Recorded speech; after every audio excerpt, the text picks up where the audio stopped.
nilai Islam. Kemudian yang kedua, mengembangkan ilmu pengetahuan melalui penelitian dan publikasi bidang geografi dan analisis wilayah untuk mendukung pembangunan. Dan yang ketiga, meningkatkan keunggulan dalam bidang geografi dan pengembangan wilayah melalui peningkatan kerjasama nasional maupun internasional.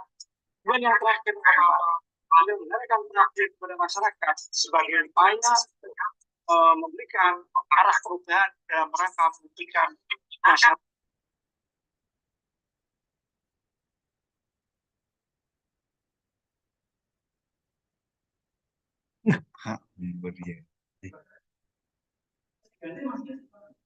Budi.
Jadi kan satu.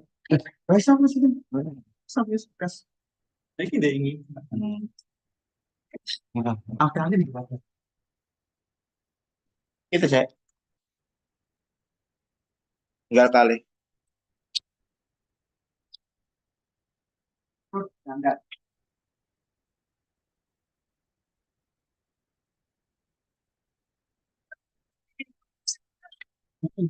Iya. Itu kan. Beres, no.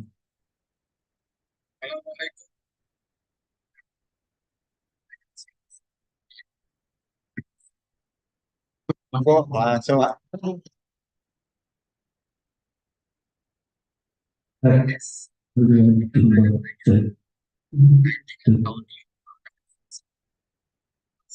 Permasalahan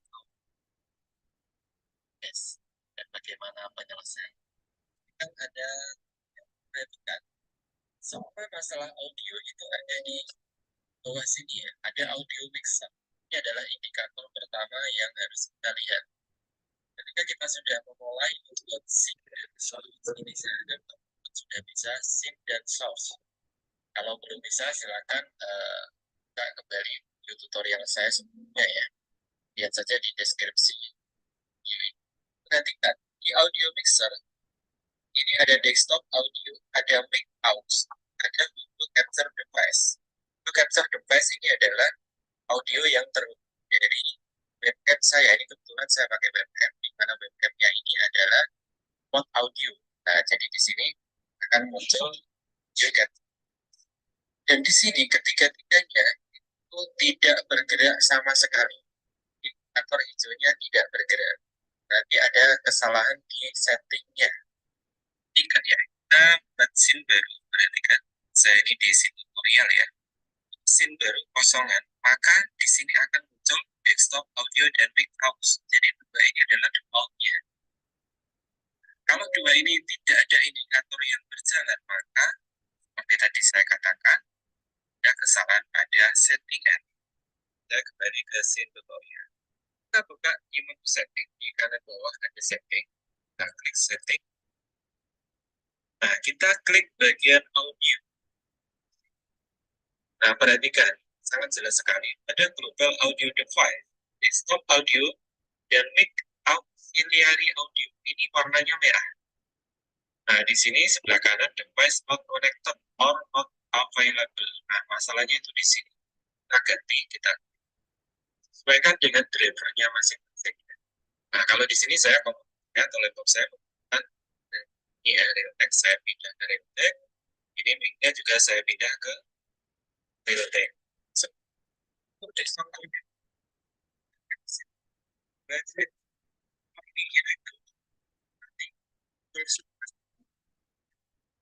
Ini juga berarti makan saya orang. Ini lagi emang.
Halo teman-teman, jumpa lagi. Halo teman-teman, jumpa lagi. Oke. Halo teman-teman, jumpa lagi. Oke, kita lanjut ya. Nah, jadi di video kali ini kita akan coba belajar tentang setting audionya ya, setting audio di OBS. Nah, langsung aja kita masuk di setting ya. Jadi nanti audio itu semuanya akan tertulis di sini ya, di audio mixer. Oke, baik audio dari cukup akan kita mungkin itu ke dalam OBS ini nanti dia akan gitu ya. Nah,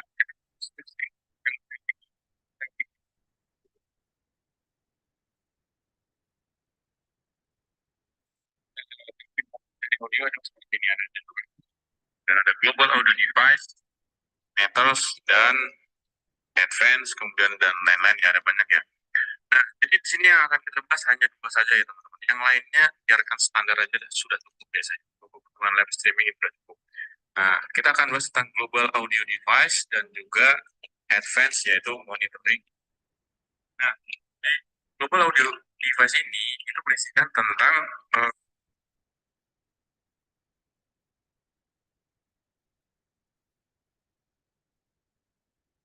titip nopo Pak Mur Mas Jono tinggi. Kalau dia bilang,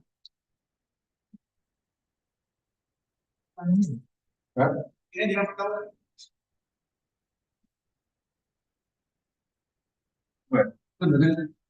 Kuncinya Mas Jono apa?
Sos, sos.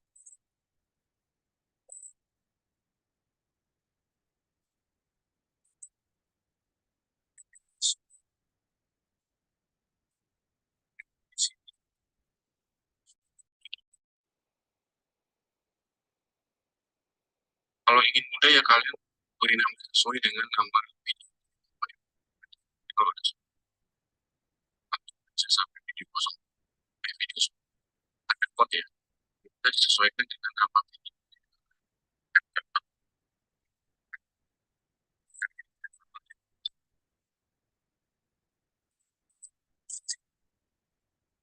Sudah siapkan ya, di mana selanjutnya kita pastikan ini sudah sesuai dengan dari OBS-nya ya.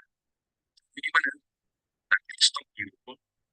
Ini di sini media. Di sini nanti masih nggak sesuai. Karena ini ukuran videonya 19 kali 10 pas itu 12 kali 7. Oh, ya. Ini harus disesuaikan. Dan ini gimana? Di itu screen. Kita akan pasti audio nanti di video terpisah ya. Kita penting sekarang videonya keluar dulu suara. Nah, sekarang fans. Ini kan buat ini menjadi speaker. Sesuaikan dengan speaker teman-teman. Misalkan teman-teman di Indonesia. Perkembangan teknologi di era global yang pesat menuntut kualitas sumber daya manusia yang dapat bersaing dalam pembangunan nasional.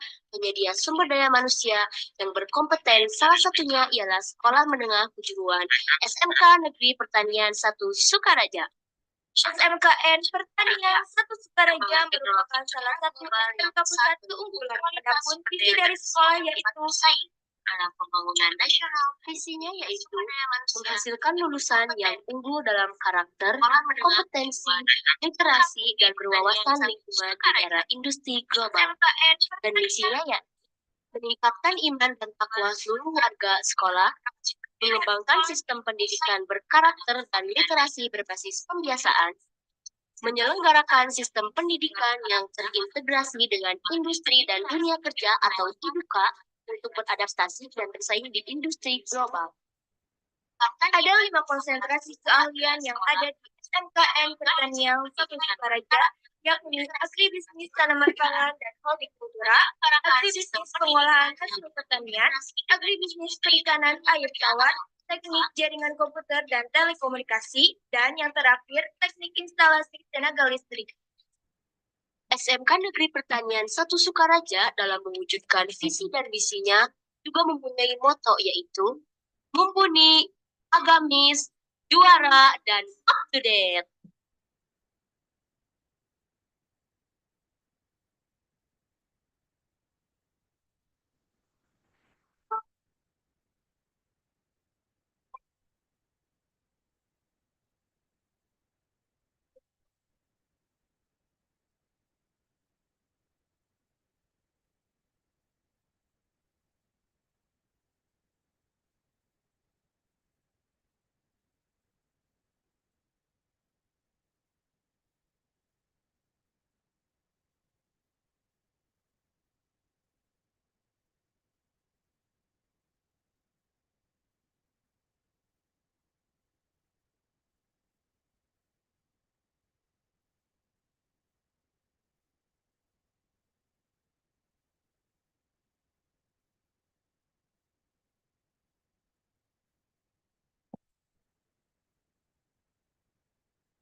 Ini adalah sama pendidikan persiapan Ausbildung pertama di Jawa Barat, bahkan di Indonesia. Selamat datang di Bright Education Indonesia. PT Cahaya Pendidikan Internasional adalah perusahaan yang bergerak di bidang jasa konsultan pendidikan dan lembaga bahasa yang biasa dikenal dengan Bright Education Indonesia. Pasar yang paling banyak saat ini diminati di Bright Education adalah program Ausbildung dari negara Jerman. Namun tidak hanya negara Jerman saja, Bright Education pun juga memiliki banyak program pilihan.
Bukan di sana.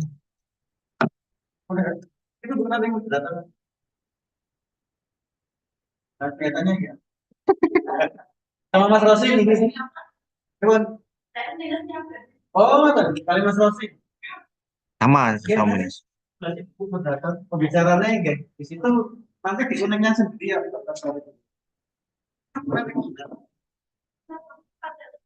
Iya.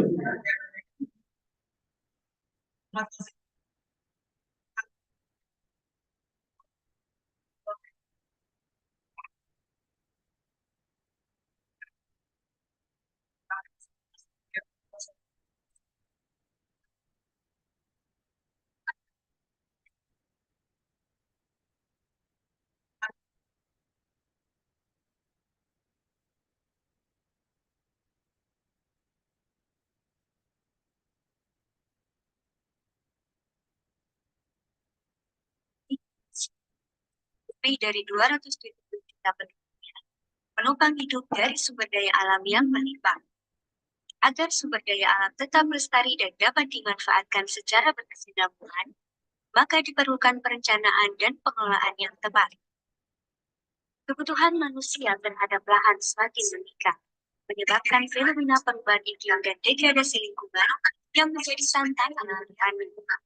Oleh karena itu, dibutuhkan sumber daya manusia spasial yang mampu menyelaraskan antara aspek fisik dan manusia, mengaplikasikan teknologi dalam perencanaan dan pengelolaan wilayah untuk menjaga sumber daya alam dan mengurangi risiko bencana. Universitas Muhammadiyah Surakarta mengambil peran penting dalam menyiapkan generasi muda yang terampil dan berpengetahuan untuk menghadapi masalah-masalah tersebut. Universitas Muhammadiyah Surakarta dalam perencanaan pengelolaan wilayah Oktober 1980. Universitas Muhammadiyah Surakarta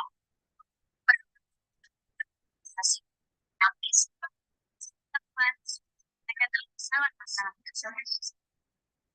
Universitas Muhammadiyah Surakarta dalam perencanaan pengelolaan wilayah Oktober 1980. Boten gimana?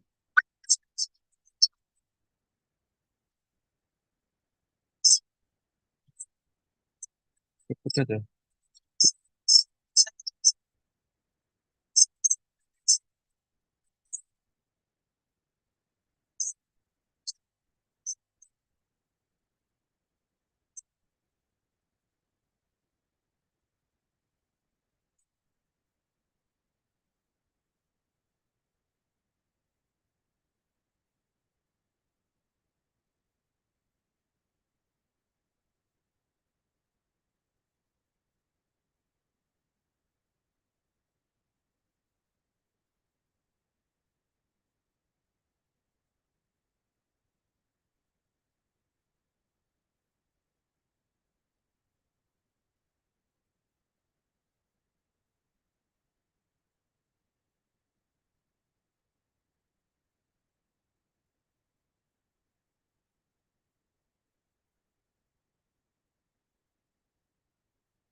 Cek, cek.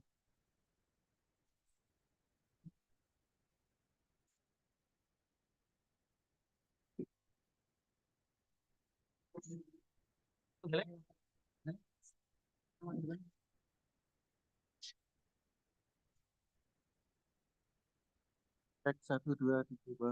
Cek, satu, dua, dicoba. Di sini. Lihat, tapi biasanya berani kita main kemarin ya. Satu, dua, dicoba. Checking. Cek, satu, dua, dua. Cek, cek. Satu, dua, dicoba. Checking.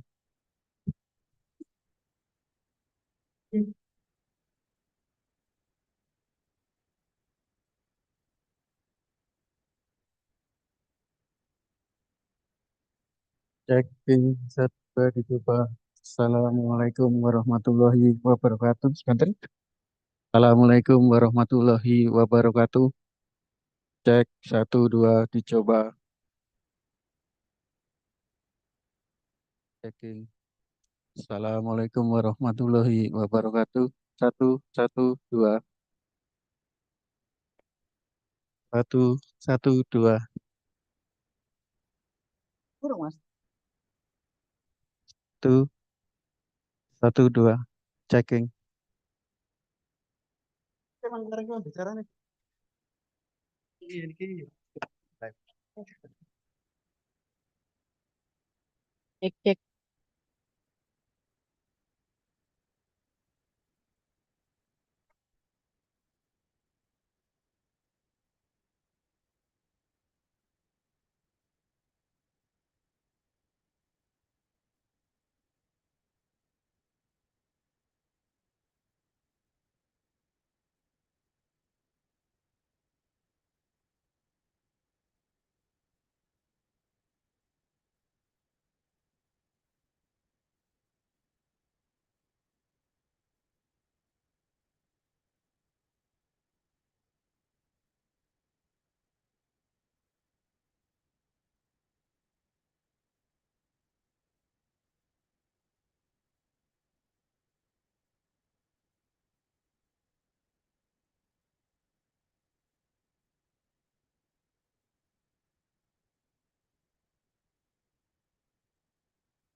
Assalamualaikum warahmatullahi wabarakatuh.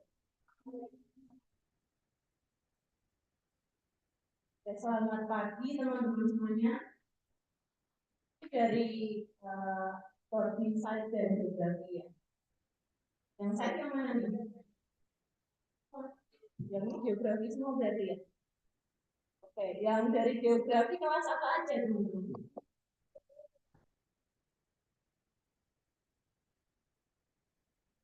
Mata kuliah apa aja yang ada di sini? AKD, terus ada geologi nggak? Ada. Kalau yang saya kelas apa ya? Geologi sama geologi.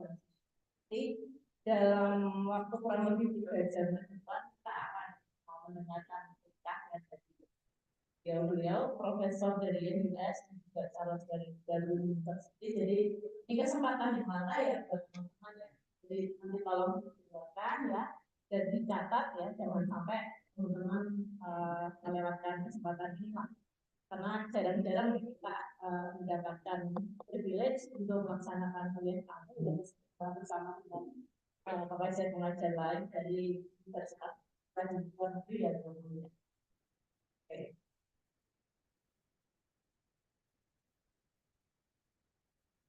Jangan lupa kalau ada presensi silakan isi ya sesuai dengan kelasnya masing-masing dan teman-teman juga pastikan di kelas masing-masing besar atau tidak ya, dicek tugasnya dulu apa dan nanti silahkan mencatat materi perkuliahan hari ini ya untuk teman-teman nantinya bisa mengumpulkan tugas dengan baik di kelas masing-masing. Itu ya. Oke.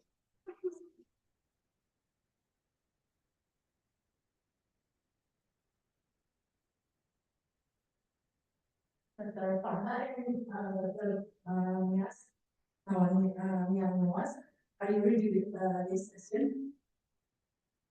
Okay, so Assalamualaikum warahmatullahi wabarakatuh. Good morning. Oh, proyek.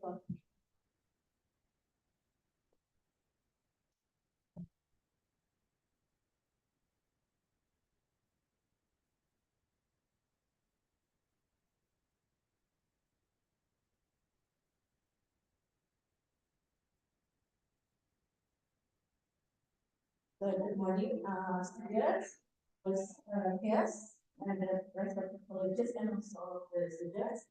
I would like to warmly welcome you, all of you to today's exciting event, the visiting professor session, where we have the privilege of hosting scholars, Dr. Mian and Dr. Farha from NUS and also Charles Darwin University. So we are thrilled to have them here with us today to share their invaluable insights. And so without further ado, we'll begin this session. And our first session will feature Dr. Nawaz, an expert in geospatial science and also technology, environment, and also renewable energy. And today, Dr. Nawaz will share knowledge and we are here to learn from the various fields. So please take many notes as you can. Okay, and after that we will have 10 minutes of question and also answer session following Dr. Nawaz's presentation. So please hold on to your question and the notes as you can until then. And without further ado, please join me in welcoming Dr. Nawaz. Dr. Nawaz, the time is yours. Please give your applause.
How can you use this mic?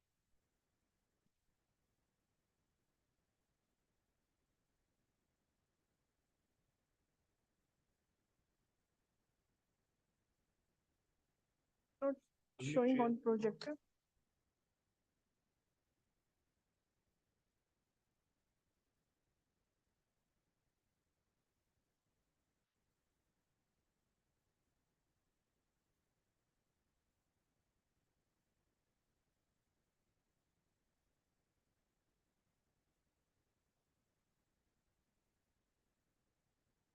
Hey, Assalamu alaikum again.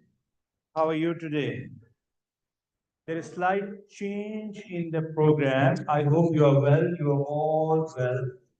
And slight change in the program. There you see two titles: drone technology and spatial temporal data mining. Maybe the latter term is new for you. So we start with drone technology. And on drone technology, the expert we have today is Dr. Farha Sattar. So she goes first. After you finish her lecture, there will be time for your questions. And sorry for the little change. And after Dr. Farah, I'll talk about spatio-temporal data mining. If it is new for you, I'll make it very simple. I hope you will understand all. Over to Dr. Farah. Thank you very much.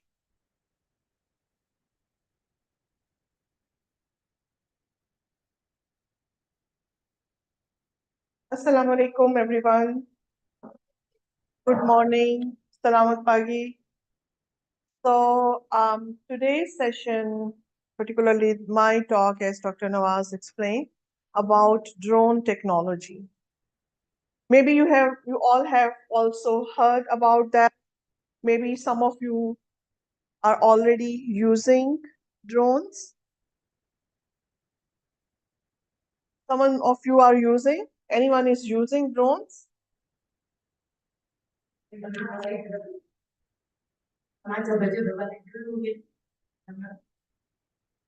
Oh, that's good. So which kind of drones you are using? The small one? Can you tell me the model or name what you are using? Quantum Phantom 4. Oh, that's really good one. And so it has a lot of that the functionality, and so we can use that for different purposes. So good to know that that people are using here. And types, there are different ways of using that. And so today's presentation, my lecture, that is about to develop our understanding about this technology, because they comes in different sizes, there are different types, their working mechanism, how do they operate, what kind of energy sources they use, and what might be the different applications that where we can use those drones, maybe the smaller one, the medium size, and the bigger one. So all these points I will cover in my today's lecture. But then there are a lot of application areas that where you can make use of drones, but I will not cover that part in today's lecture. That I will cover maybe day after tomorrow. And so that will be specifically on drones application. But for today, we will just explore in detail what do we mean by drone technology, and what are the different types of drones, what are their working mechanism, how we can make use of that, what are the different apps by which you are using. And when we operate drones, we also make it sure we are using that or applying that in a safe way, because you really have to take care about that where you are flying by that everywhere. They are restricted.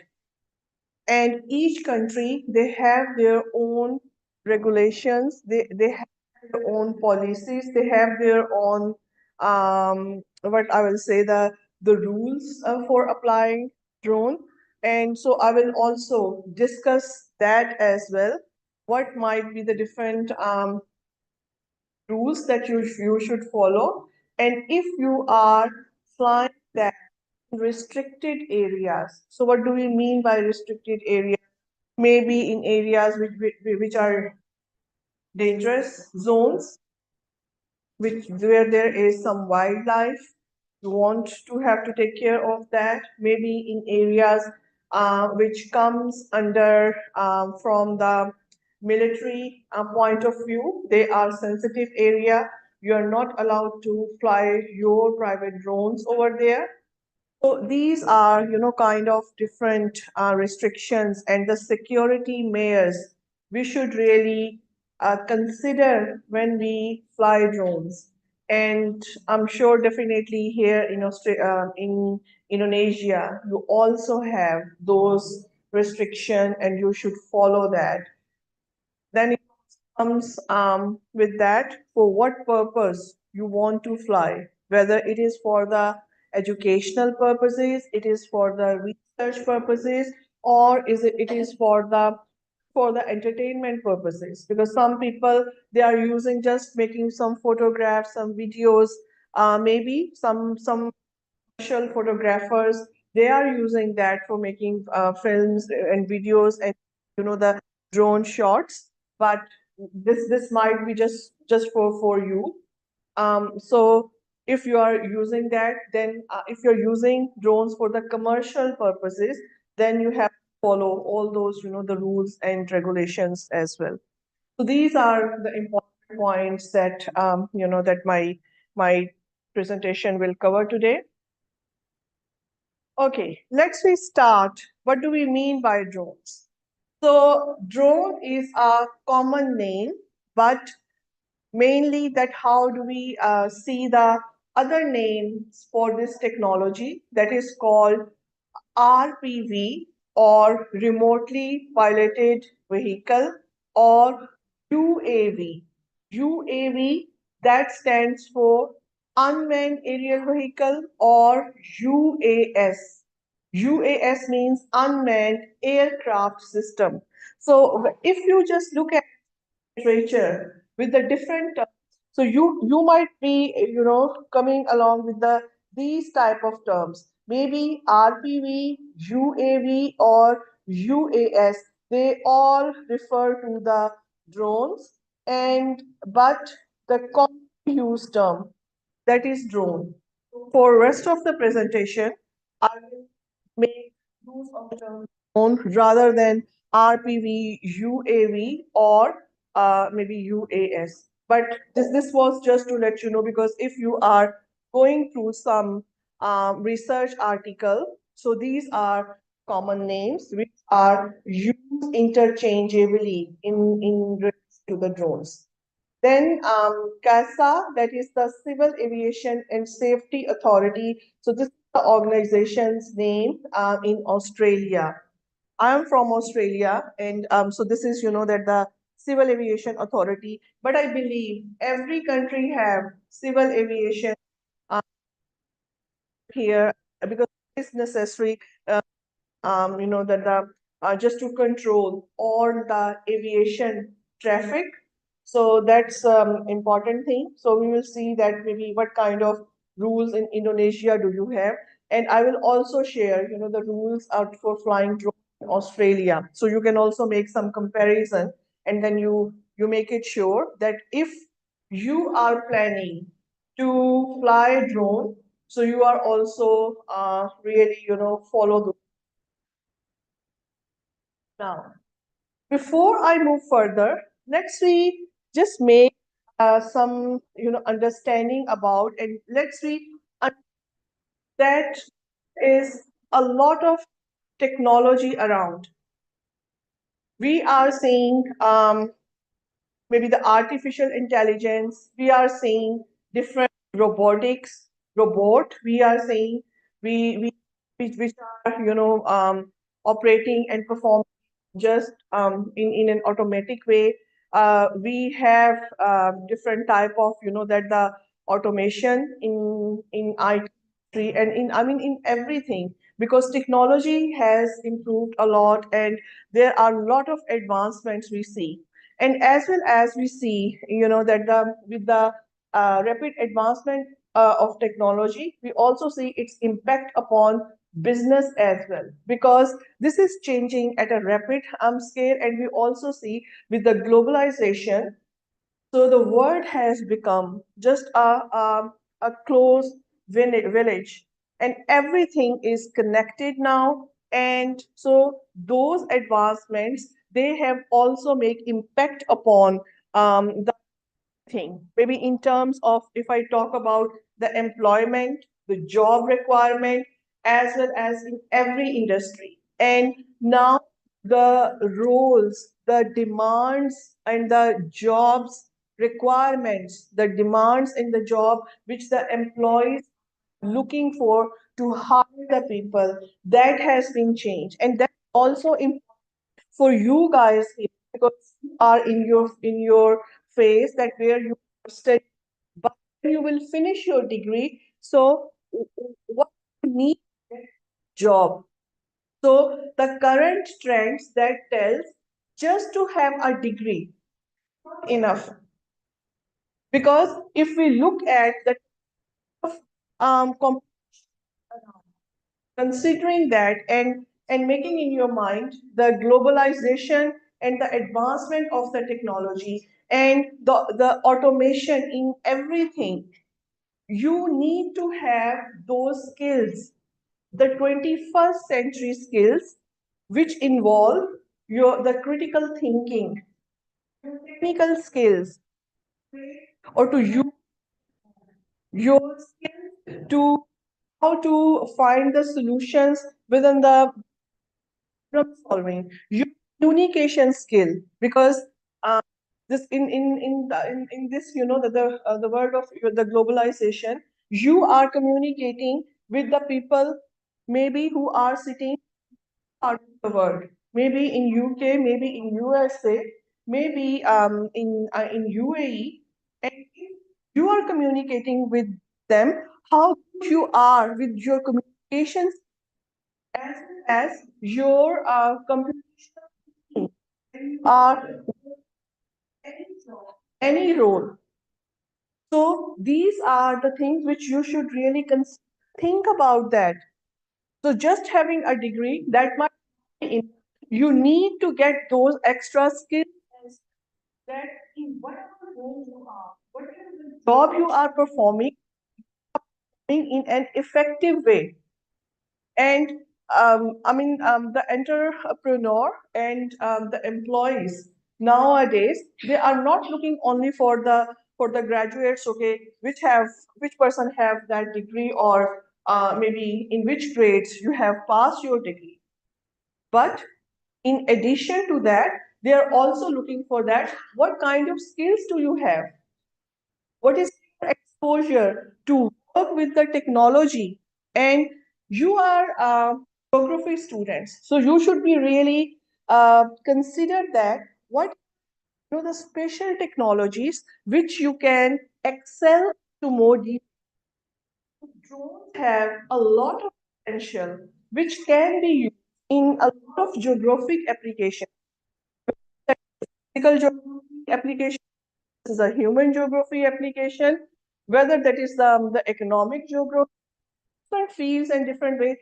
Drones used for disaster management, drones used for performing aerial surveys, or for the geology, for doing survey for the mining. So they all are, the different areas where drones are being used. This is really, really very important technology, and over the other fields as people are using that. And good thing technology is that because it's easy thing about that, and then you can also, and this is accessible. You can find different type of drones. You don't have buy really very high, even with dollars, you can really find a good drone which have all those capabilities and possibilities and characteristics which you can make use of that for taking, the or for your data collection, just the basic reconnaissance surveys, just making some photograph of your study area, making some videos or are really, the important things that also think as a geographer, okay, which technology will be helpful for me, which I can make use. Maybe within your study, you are thinking to do your research.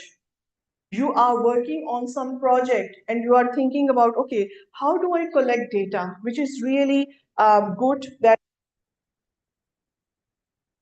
which I present, so I can perform, I can do, that the communication effectively, I can present in a way that this is more appealing to the policymakers. And so, I mean, there are a lot of good points about that which you can think about and you can use in your within your research topics or even within your in future job roles as well.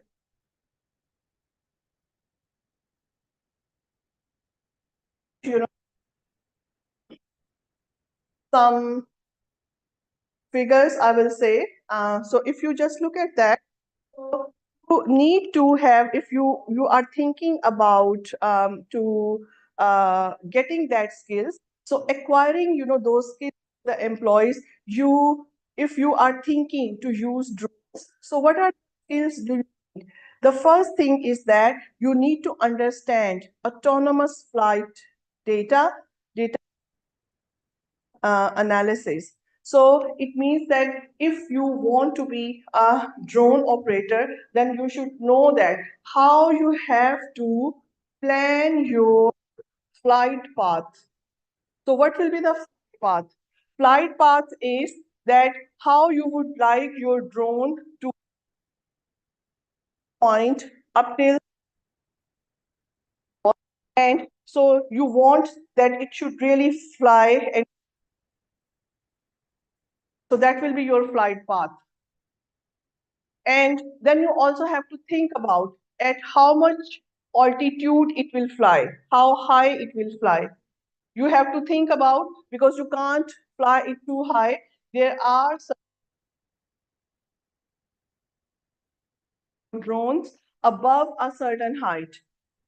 Why it is so? Because there are aviation traffic, there are commercial um, planes which are flying in that zone, in that vertical. So just like as we have the traffic rules, so the same is like with the here and up above, it has been divided. So at different countries, it had different rules.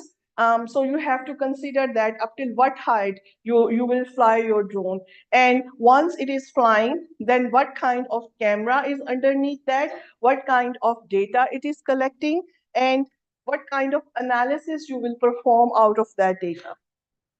And then if also we look at, that the here, um, this is for the, you have to have that skills, and you should really know about the relevant tools and knowledge. So what do we mean by tools and knowledge? So tools mean the softwares, the apps which are necessary to process your data, to process and to analyze your data. What kind of data? Data in terms of the photographs, data in terms of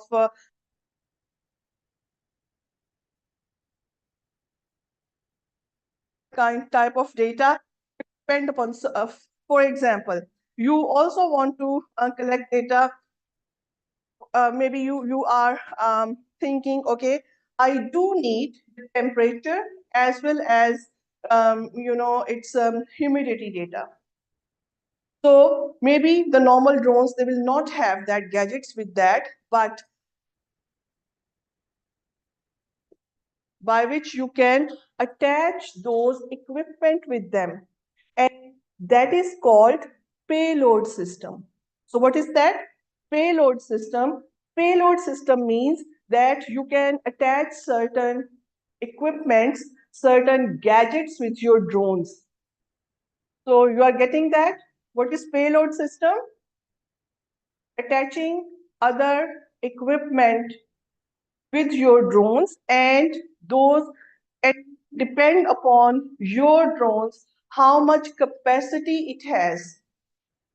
Maybe if it is small drone, it can't carry the heavy objects or the heavy equipment. But if it is a medium sized drone, then it will have that capacity. For example, let's we come to the example which I was discussing. You want to collect data of temperature and humidity, and then you have added that gadget with your drone. For example, this is my small drone, but then here is my camera, and I have also using the payload system, I have attached that maybe the thermometer as well as for the humidity capturing device. And now I am those gadgets, they are attached with my drone, and now it is flying. So at each point, it is collecting temperature, it is collecting photographs, it is collecting humidity for me. And because those drones, they are attached with my uh,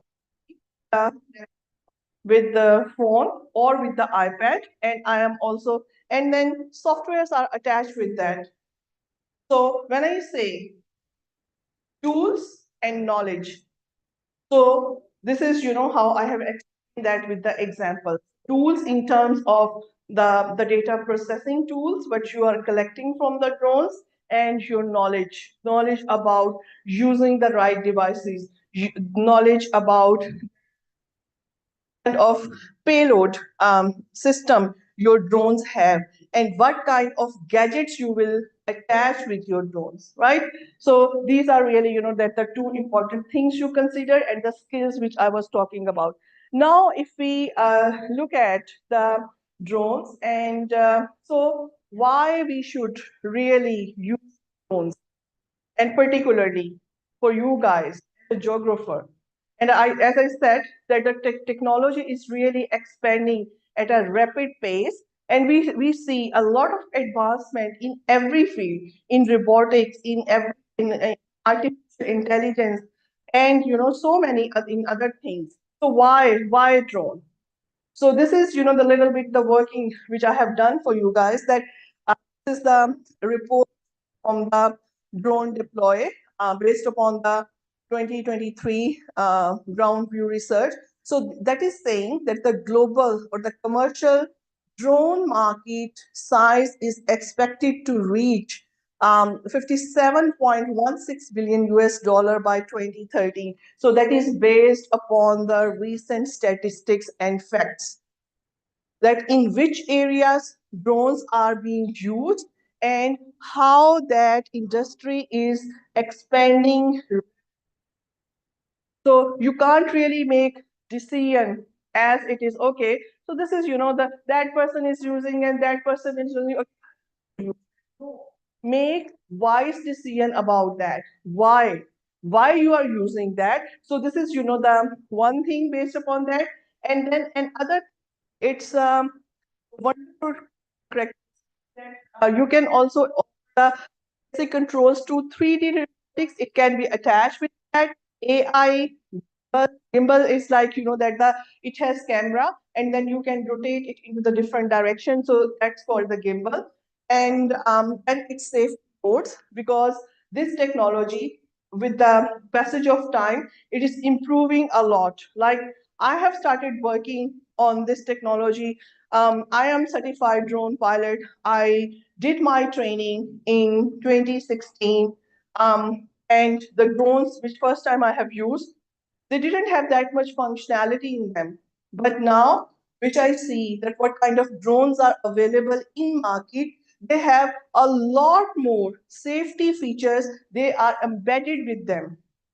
So it is really, I mean, if you are really skillful, and you are using that in a way, in a safe way. So it is really helpful for you just to collect data, to perform your analysis, not only your two-dimensional analysis, but to produce your data in 3 dimensions.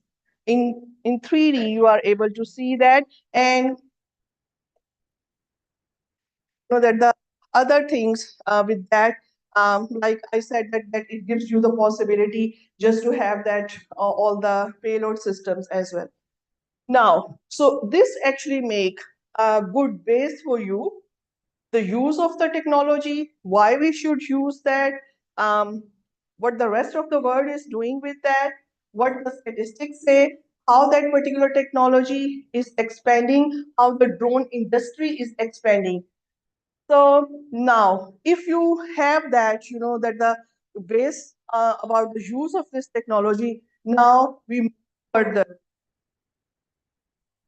If we look in the market, we see different type of drones because they come in different types, in different size, their characteristics, their functionality, they are different.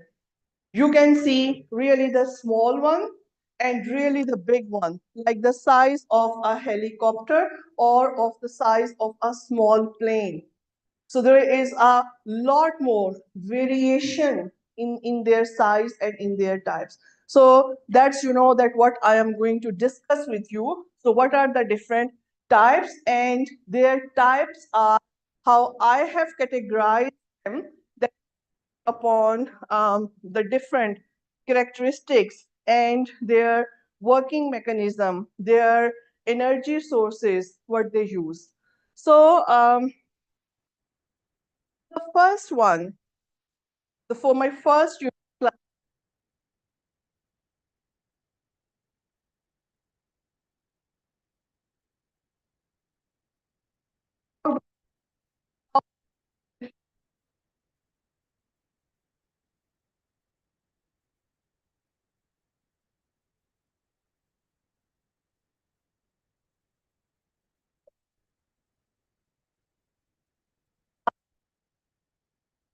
plane.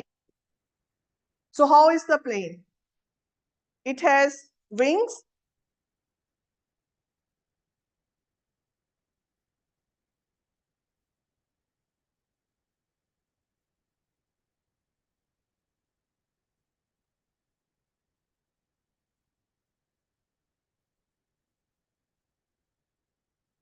How a plane will take off? Travel, you have seen that on the in the films or in videos. What is the mechanism? Does it go by itself or does it go forward? How it take off?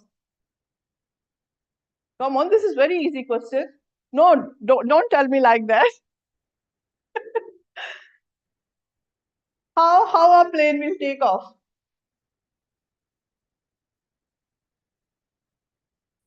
I'm not asking the technical things. Just, you know, that in the plane, what a plane will do when before taking off. Go further on the runway in a very high speed. So this is with the fixed wing that they use forward airspeed motion. So what they do, maybe if they have to take off on the runway, they will just move in a very high speed, and at a point, then they will lift. So this is the mechanism of taking off with the fixed wing. So the fixed wing, they work based upon the just the same mechanism as of a simple aeroplane. And we also have drones which have certain rotors. So what are rotors? Rotors are those small fans, propellers, which are on the drone sides, and they are different type. It depends upon what kind of, because but we say them the multi rotor drones, and the multi-rotors, there might be 4 propellers, and for the there propellers, there might be 8 propellers. So what are propellers? You can see at that drone. So these are propellers. So these little, the little fans which rotate, and their mechanism of rotating that, and because it has 4 propellers, and so this is called quadcopter. Quad means 4, and so this is a quadcopter. This is drone. It has 4 propeller, and if it has 6 propeller, that will call hexa rotor, and if it has 8 propeller, they are just a little bit bigger than this particular type, so they will be called octacopters. So and their mechanism, their lift mechanism is different from the fixed wing. Their lift mechanism is based upon, like, have you seen the helicopter? Have you seen the helicopter? Okay, good thing you have seen that. So how does it fly? How it will take off? Does it need to run at the runway? How it will lift? Yeah, tell me. Just wait. How it will lift? Just straight. Oh, you can tell in Indonesian. Yeah, you can tell. Go straight to up. Okay. Good answer. Clapping. So who will give me answer? There will be clap for that. No answer, no clap. So the multi-rotor drones, or their lift mechanism, that is based upon like the helicopter. And helicopter, they don't use the forward airspeed motion. They only, because of those propellers, wherever they are sitting there, they will just take off from that particular point.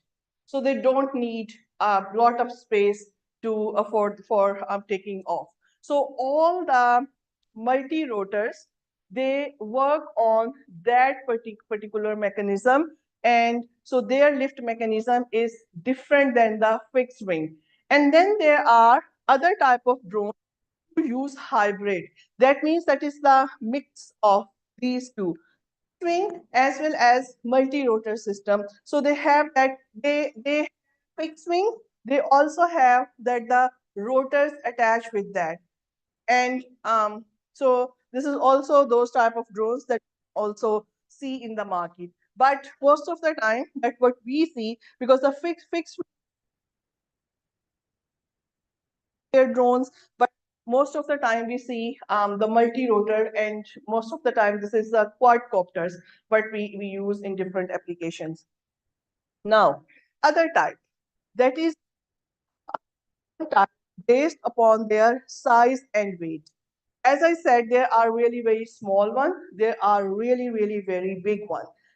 When we categorize them based upon size and weight, so we categorize them based upon large drones and small drones. Now, the category which I have make here with the fixed wing and with the rotor. So here we also see that with the large drones, we categorize them, the drones which are 100 kilogram or more weight.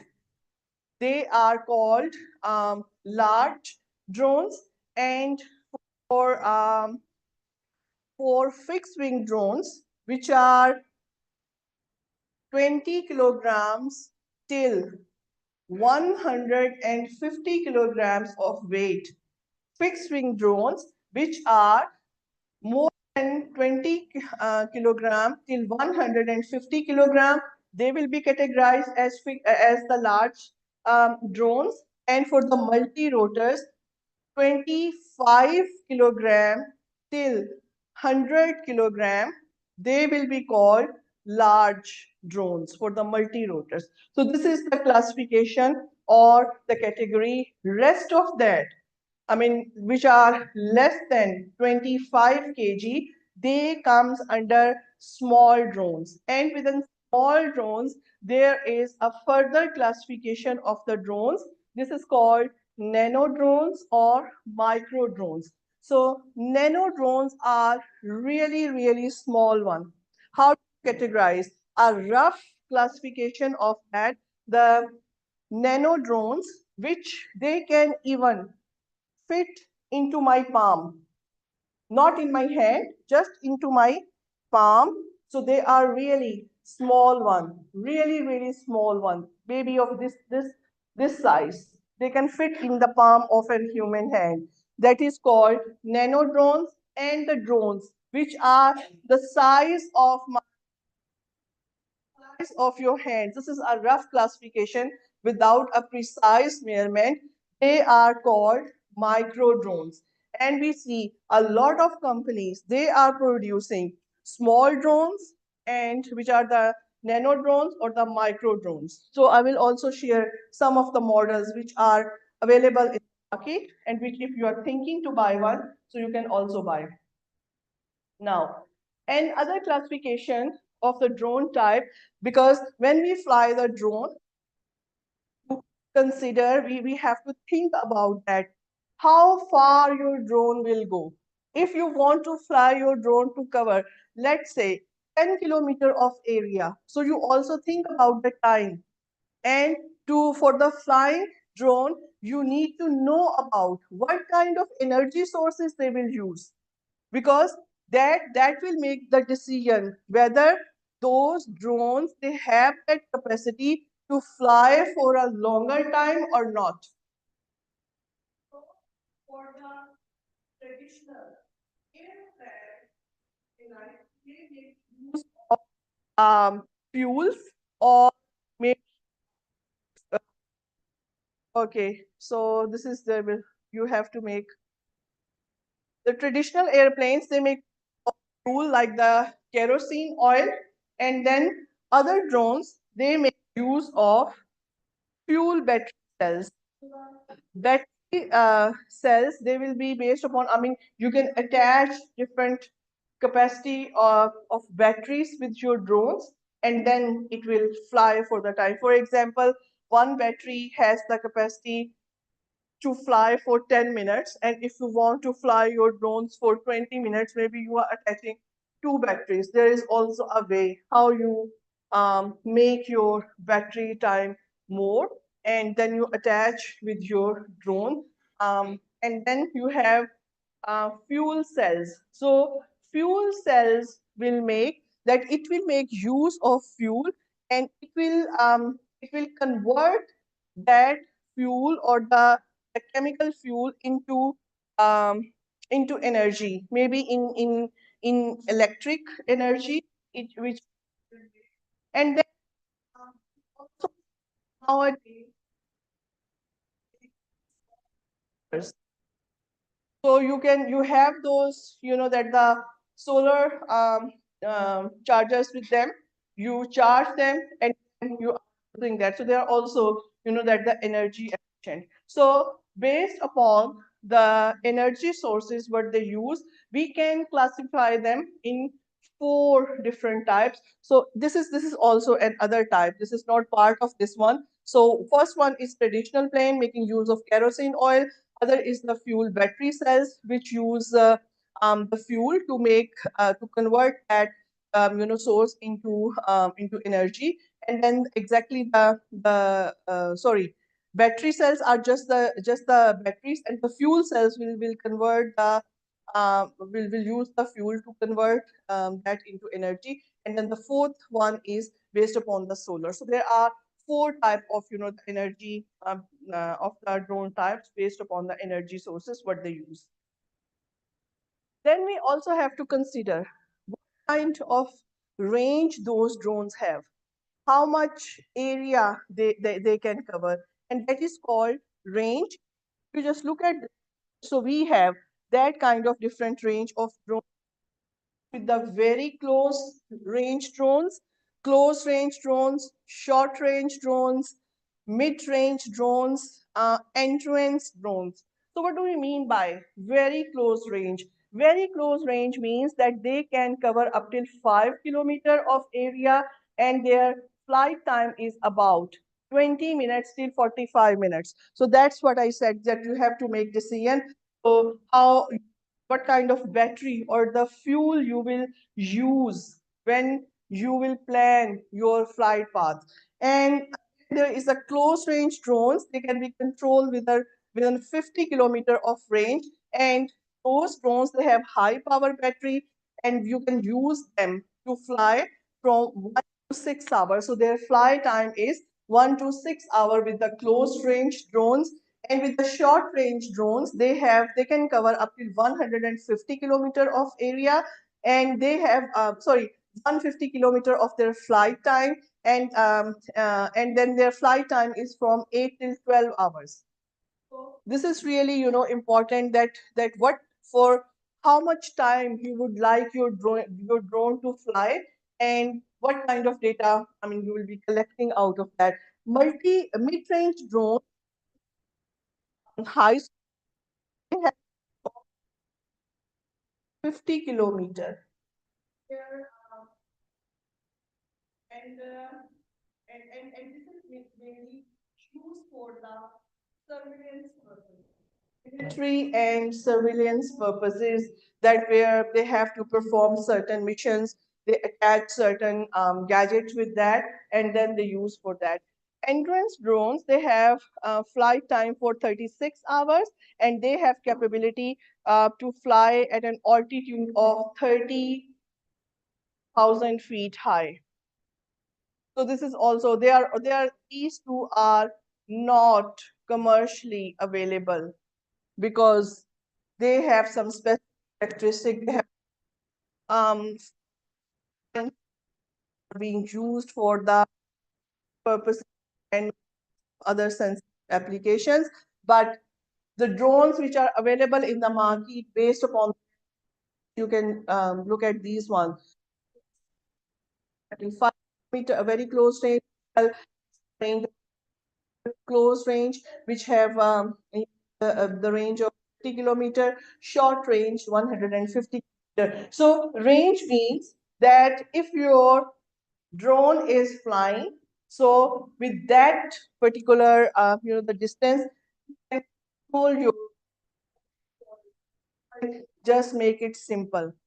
For example, if I'm using very close range drones, so that gives me the possibility to control that within 5 kilometers. So if I am flying it here, and so I can see, okay, from this point to all the direction within 5 kilometers where my drone is going.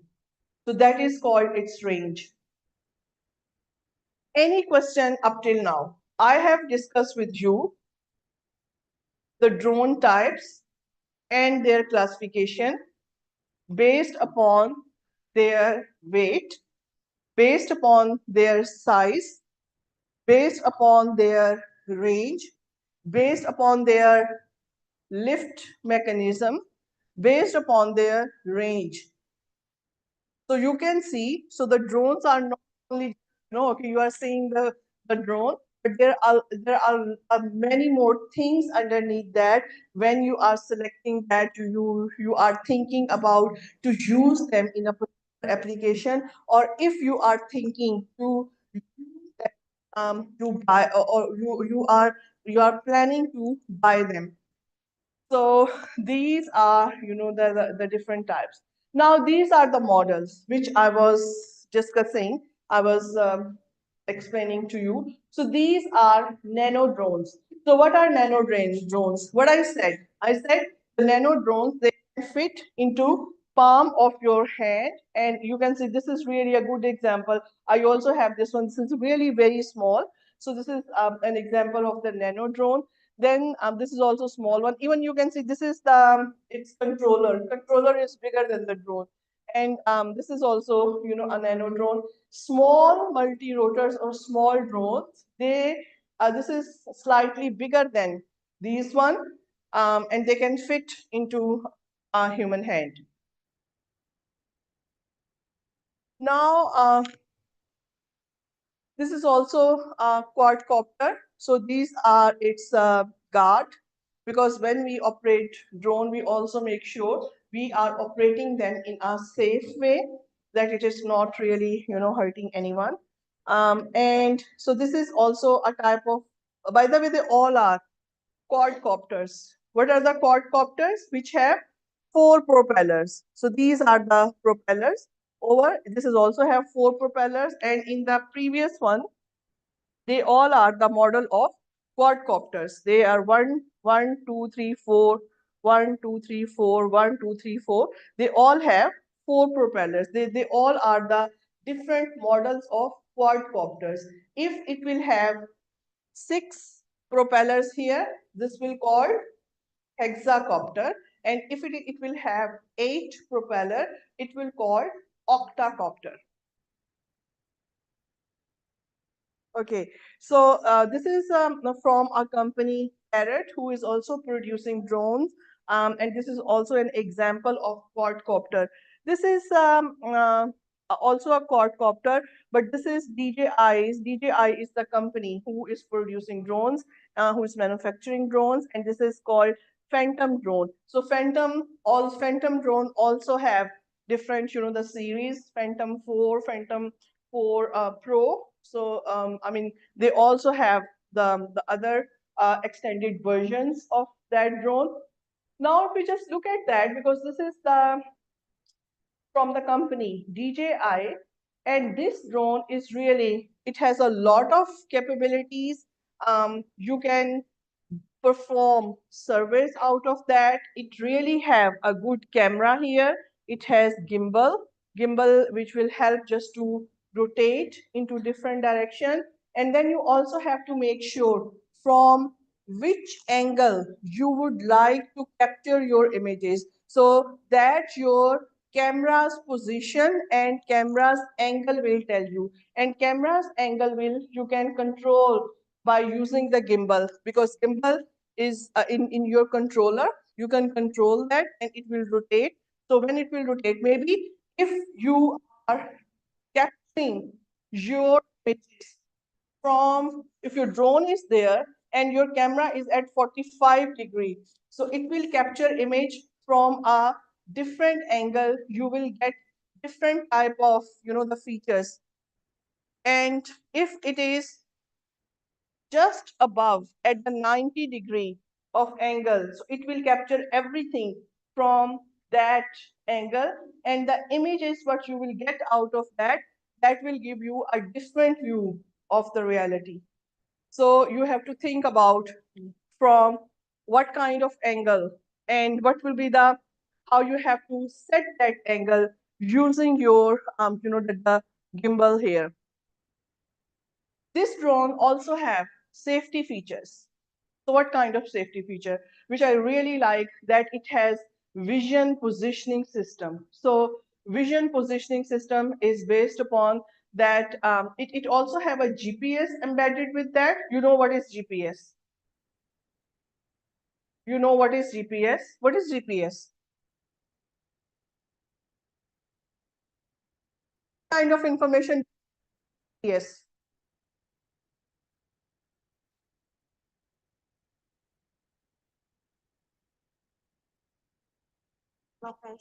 Location. Mapping. Location means latitude, longitude. When you are having your GPS, because GPS is a number, and it actually get the signals from the GPS satellite. It process that, and from the receiver you see that, okay, what is your position in terms of longitude and latitude, right?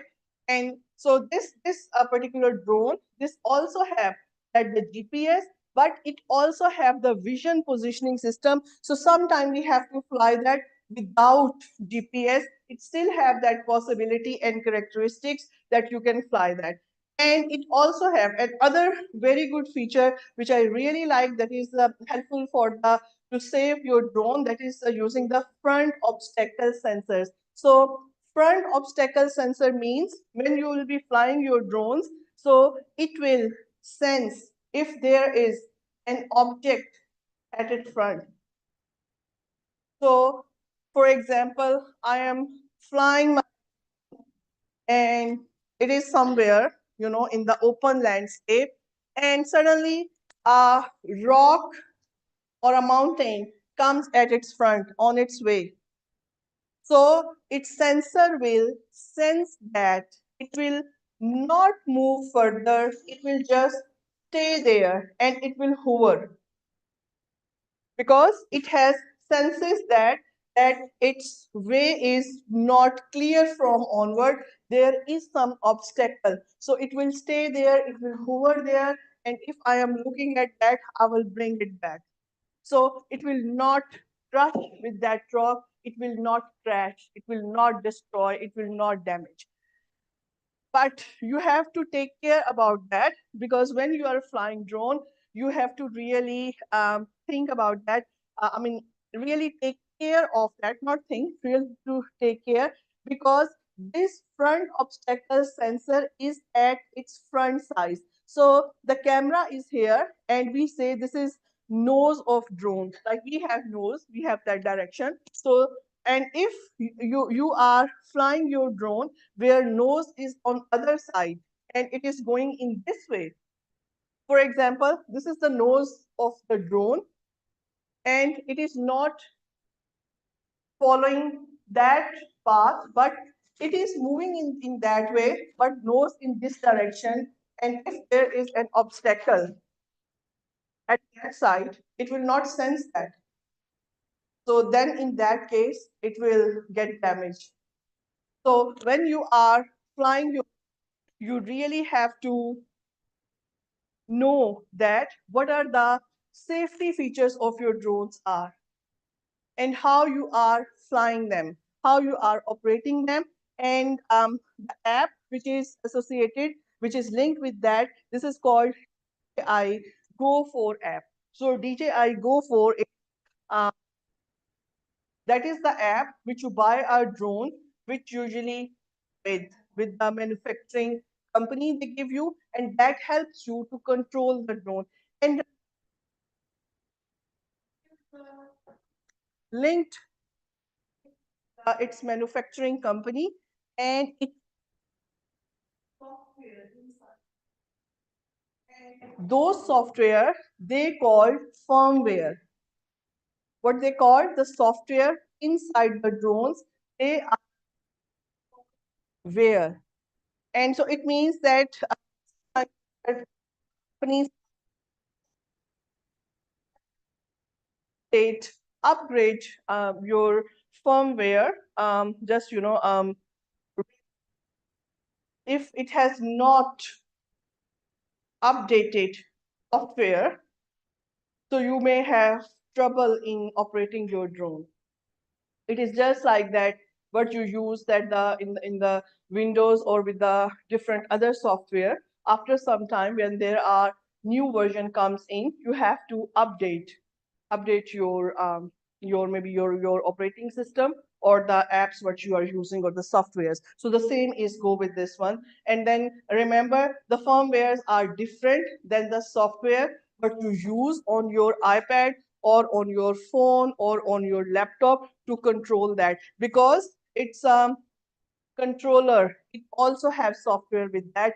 Controller is also linked with the drone, and then you can also control that drone, its position, when it is taking off, in which direction it is, when you want a drone to land.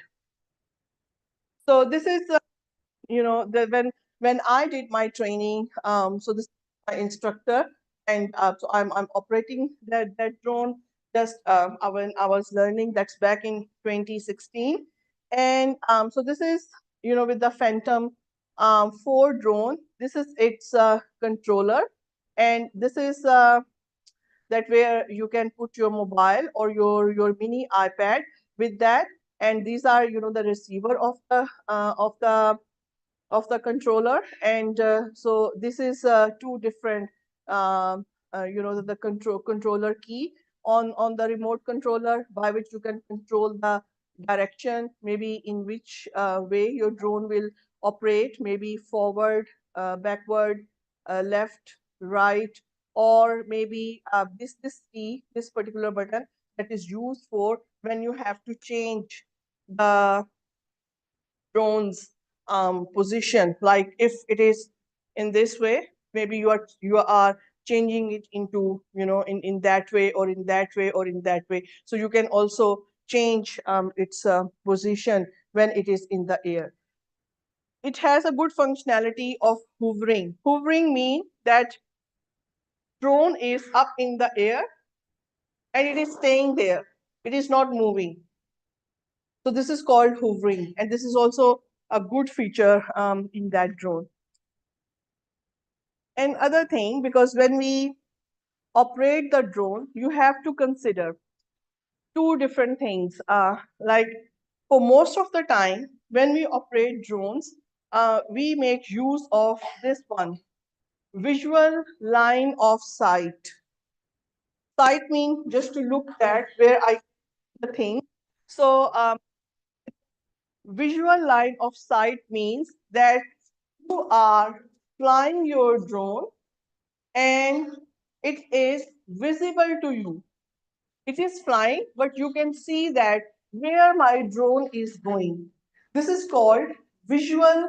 You are a flying drone within visual line of sight.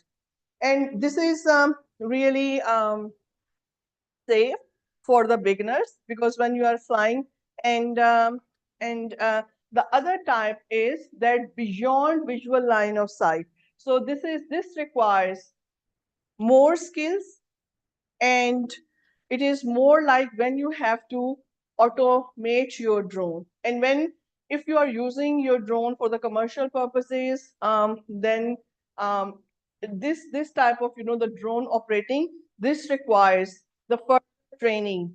It is different than this one with the visual line, right? Because beyond visual line of sight means that you have programmed your drone to cover, let's say, 30 kilometer of area. It is flying for 40 minutes. You have set the flight path. So what do we mean by flight path? You have to plan that. And normally the mechanism what we use for capturing image. Let's see example of this one. I have to cover that area from this table, from here till here. And this is the width. This is my area I have to cover with the drone. So what I will do, I will program my drone, and I also have to see that what is its coverage, its camera coverage from here.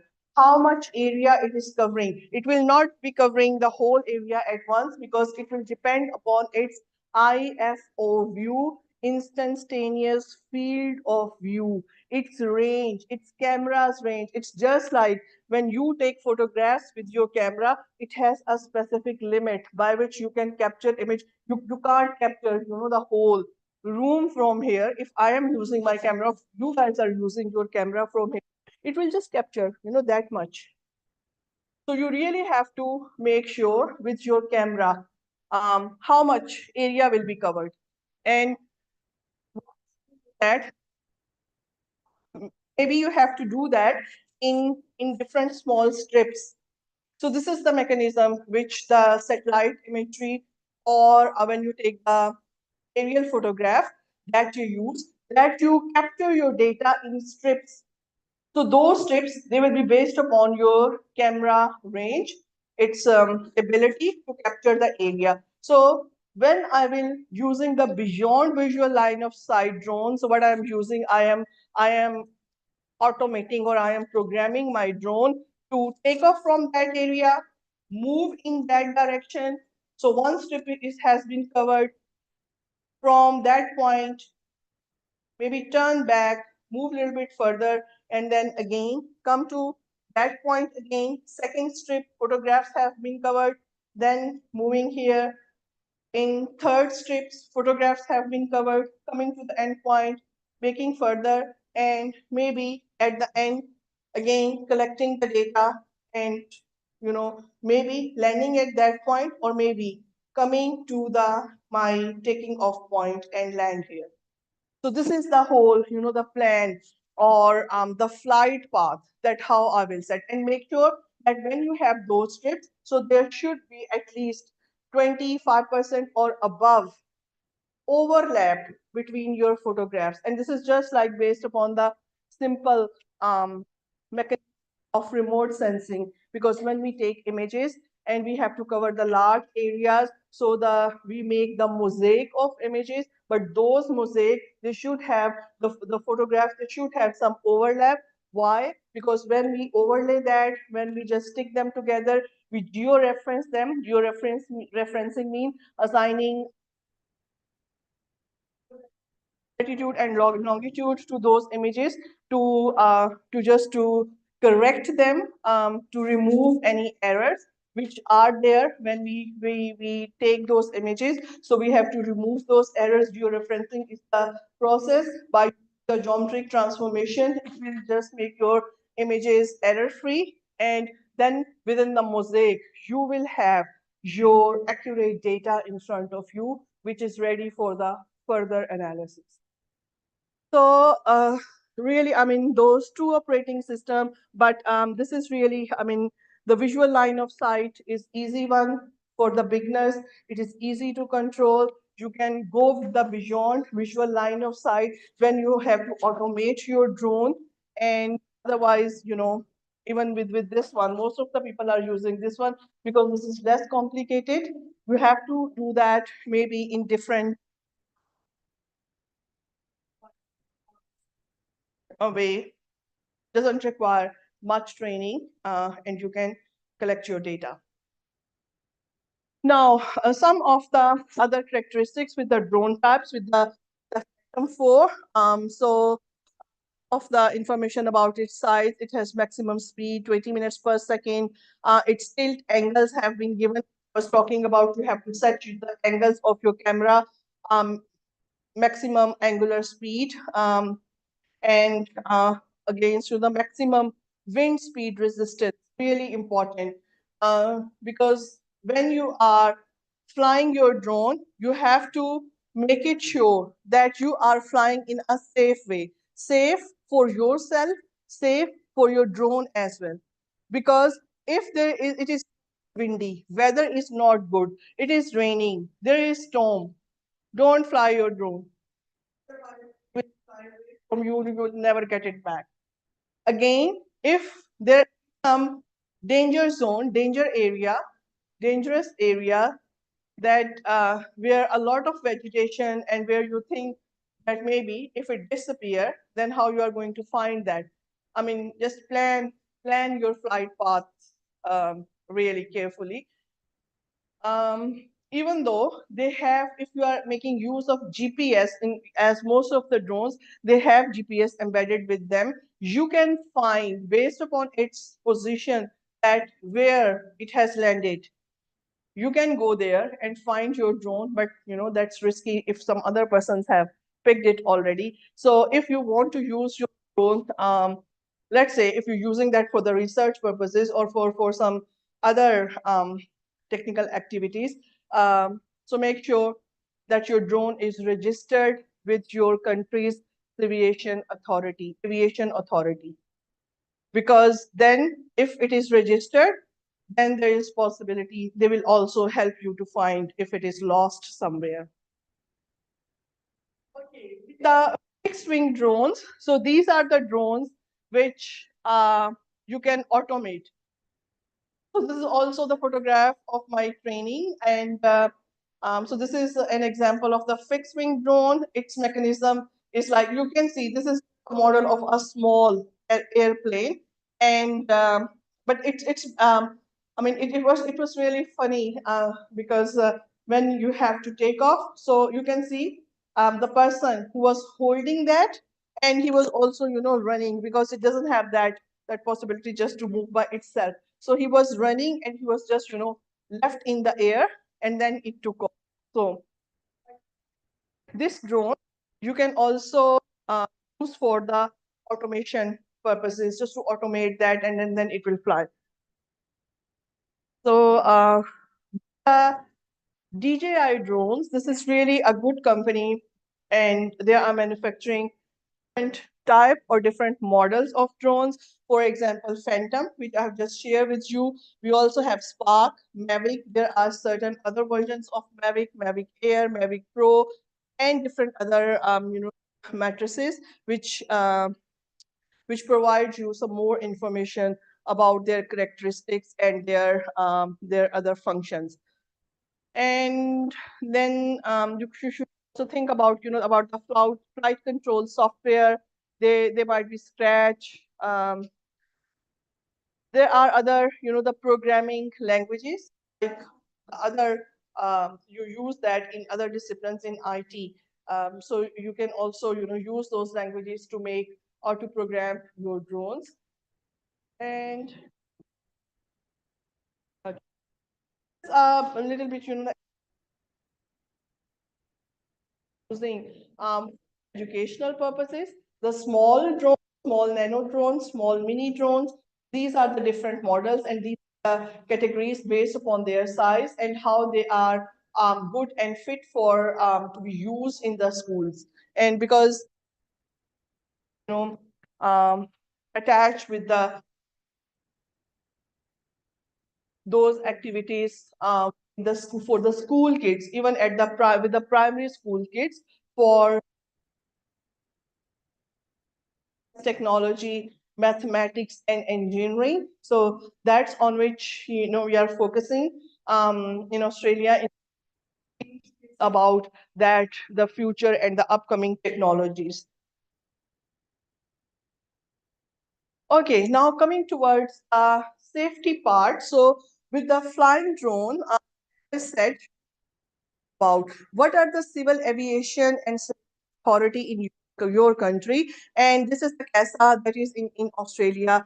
And when you are really have to take care that you are not restricted area, means that comes under the military areas or the danger or the prohibited area. So areas that might be that there may be some sensitive information in relation to the army or with the governors or with the or with the military. So don't you are not allowed to fly in that area. Danger area are those areas the wild is around. You don't want to um that damage them, and you have to really operate your drone in those areas carefully. So the rule is that if you want to fly in that area, so you have to really take permission from your aviation authority. And normally if it is logical, maybe you are doing a research, is really important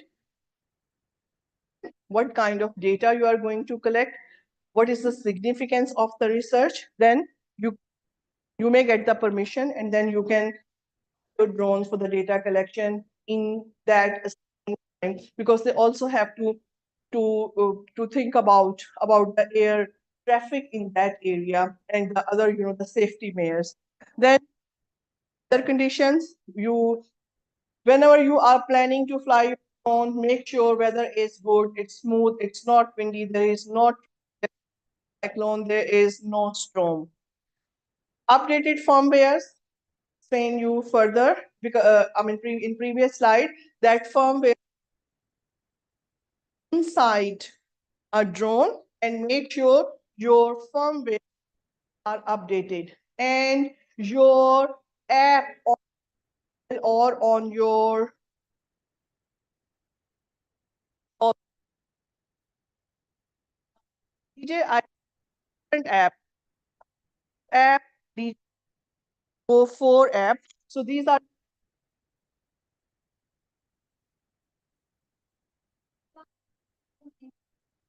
maybe you have to just this is just for the information for you, but where you have so one is that you not are in Australia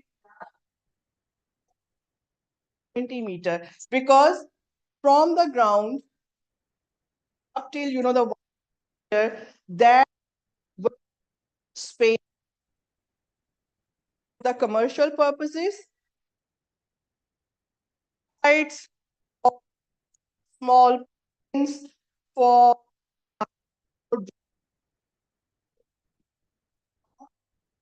will be used, planes which carry passengers or goods. So you have to plan that you are not going above 120 meters high. You must not fly your drone within 30 meter of people. So privacy is really important. If you are planning to fly your drone in the crowded area, make sure that you are not flying should be 30 meters from people. Then you must not fly your drones over an area affecting public safety or emergency operations underway. So if there is some emergency operation is going on, you should not fly it there. You must fly only one drone at a time, and here apply the rule of visual sight rule. So this is not legal that you are flying two drones at a time in public place. So just fly one, so you can control that in a uh, or okay, if your drone weighs more than 100 grams, then you must also keep your drone at least 5.5 kilometer away from controlled aerodrome or airport. So from an airport within 5.5 kilometer of buffer, you can't fly a drone that comes under restricted area. And I think this also apply. Maybe the range might be different, but it applies in all the countries. So don't fly your drone near an airport. Now, these are the rules with the flying drones rules in Indonesia, and your ministry, Ministry of Transportation, Republic of Indonesia, and Directorate General of Civil Aviation. So this is DGCA. They control all that aviation traffic. And if you are planning to fly your drone, okay. So for the Indonesia, the maximum flying altitude is 150 meters. So it is bit further than Australia. In Australia, we have 100 and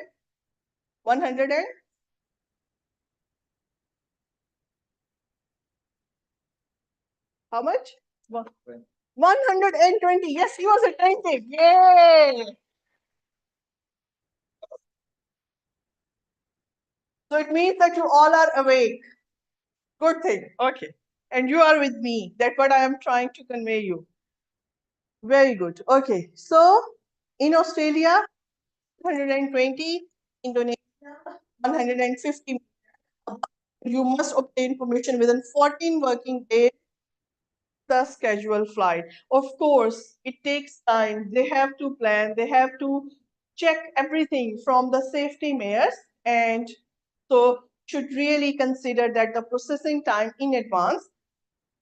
Then there is no requirement to purchase aviation liability insurance, so you don't have to pay that. Okay, and this is also drone flights must be conducted within the pilot's direct line of sight. So this is that what I was talking about.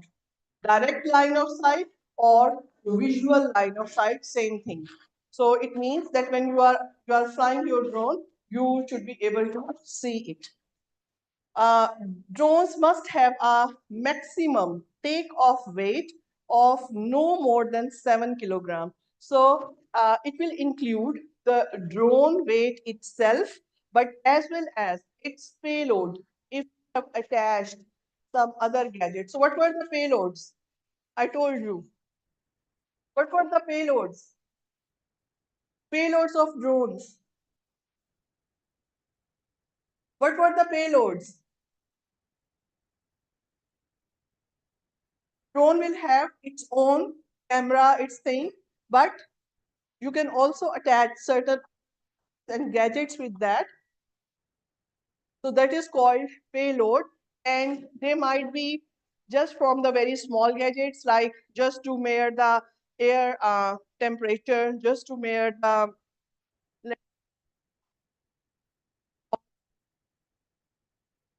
maybe the other equipments. It depends upon your application, what you want to get. But the overall weight, it should be within 7 kilometers, not more than that. So otherwise, it will be high. It will be more than that ratio. And flights are permitted only in uncontrolled airspace. In addition, here it is the same. Runways at airports must be at least 15 kilometers away from drone operations. So this is also, that different one, because it's 5.5 kilometers from the airports, but it is 15 kilometers away, that where you can do the drone operations. And for the safety distance, avoid crowds, and also between the ground and the clouds must be 150-meter vertical or 600-meter horizontal. So these are, that the limits and the rules. You should know that even if you are flying your drones for commercial purposes or only for the entertainment purposes, but these are the rules which everyone has to follow. Okay, the drone with camera must maintain a minimum distance of 500 meters from prohibited or restricted area. So you should be careful that you are not flying drones or over people's houses, or maybe in the areas that where it is getting the inside view of houses. Drones are permitted to operate in Indonesia only when the sun is visible. The law prohibits flights at night and in inclement weather. So you should really, take care of that. Minimum visibility of 4.8 kilometer is required. So if there is less visibility in case of any storm or in case of any fog area, there is smoke is there, visibility is less. So don't fly your drone there.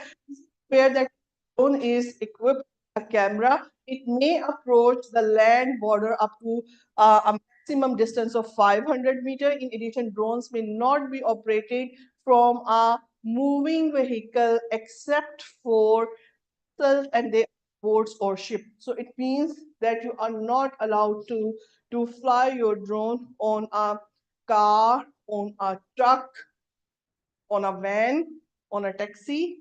So you should be on in the ground, and then you are applying that. You can only fly that when you are in water, maybe in a boat or in ships. Really important rules.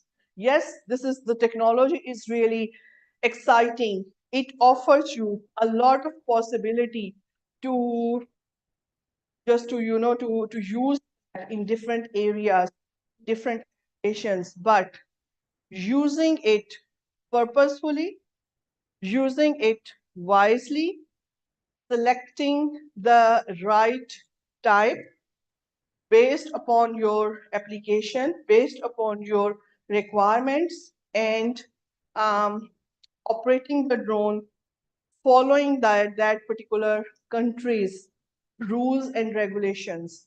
Because whatever you are doing, safety comes first.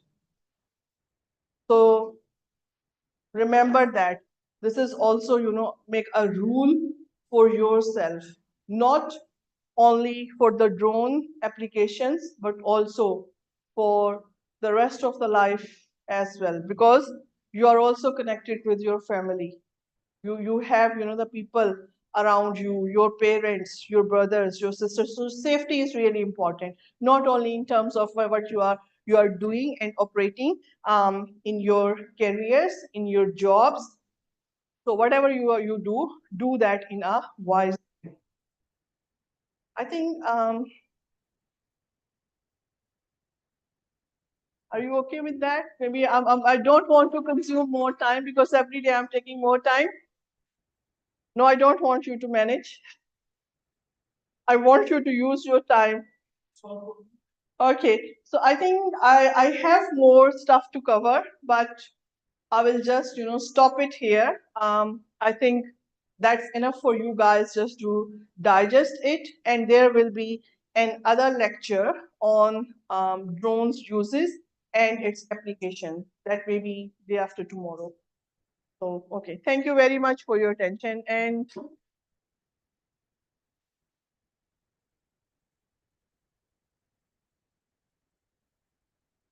any question?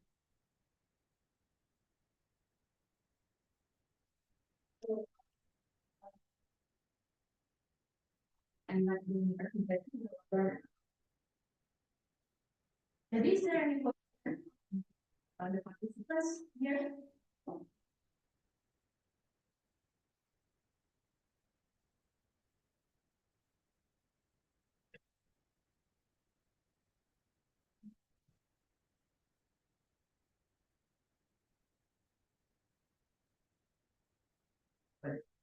Um, uh, I have I have a question. Can drone be used for natural disaster? Can how? Use for what? Natural disaster. Lecture? Getting. क्या कह रहा हूँ मुझे समझ नहीं आ रहा है. Can I question? Sorry for that. Have you written it there? Okay, so the question is, can drones be used for natural disasters? How can we use drone for natural? Okay, very good question.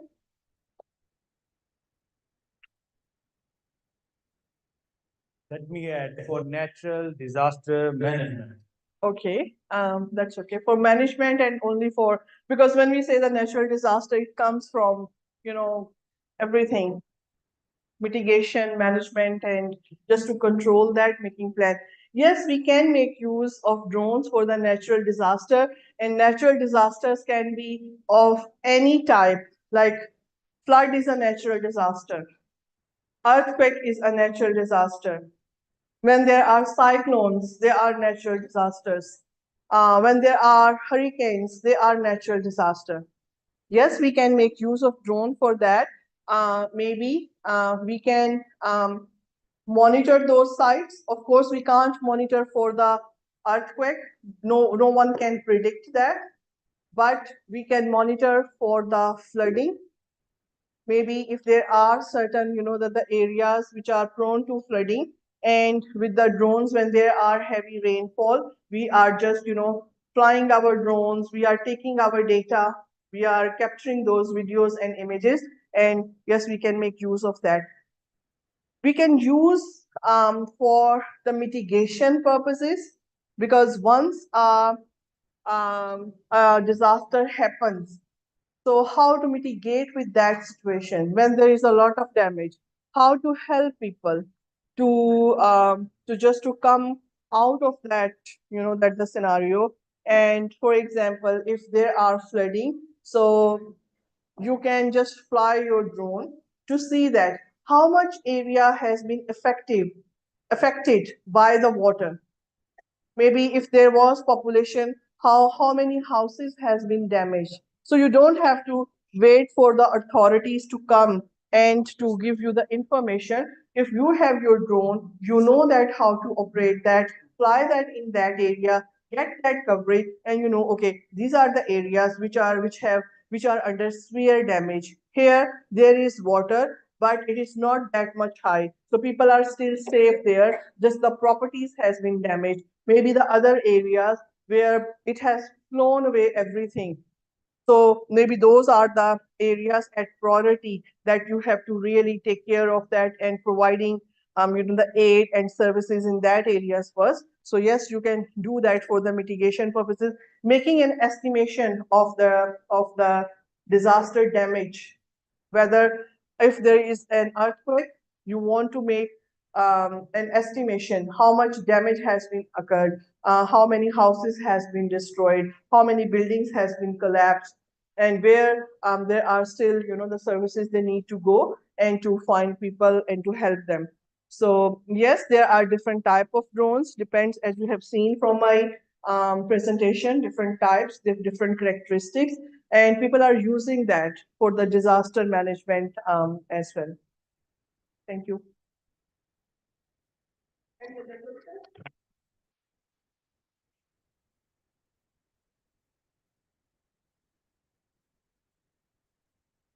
Okay, thank you, Said, from the course of AKT. Okay, from the first of AKT to the question. Maybe is there any question from the students? There any questions? Okay, if there's no question, maybe we can move to the next session from Dr. Nawaz. Okay, thanks. Okay, thank you very much. Can everybody, without, don't clap for me, stand up. Thank you. Everybody stand up.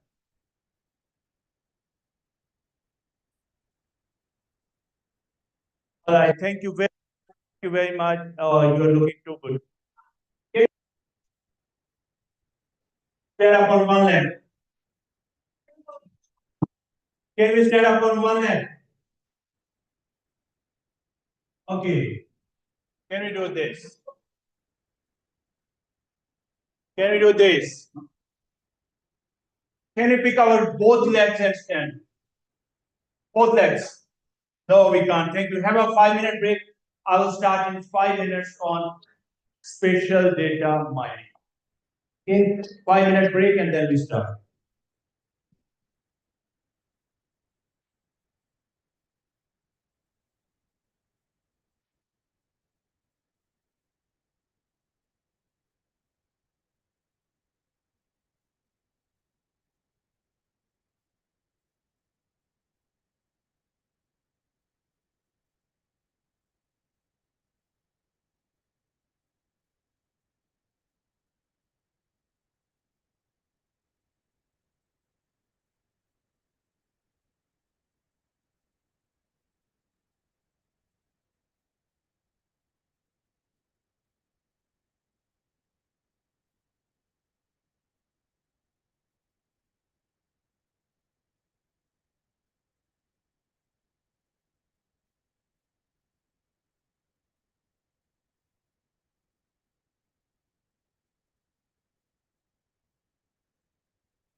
Okay.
बहुत आगे आप होने आ रहा है आपको आप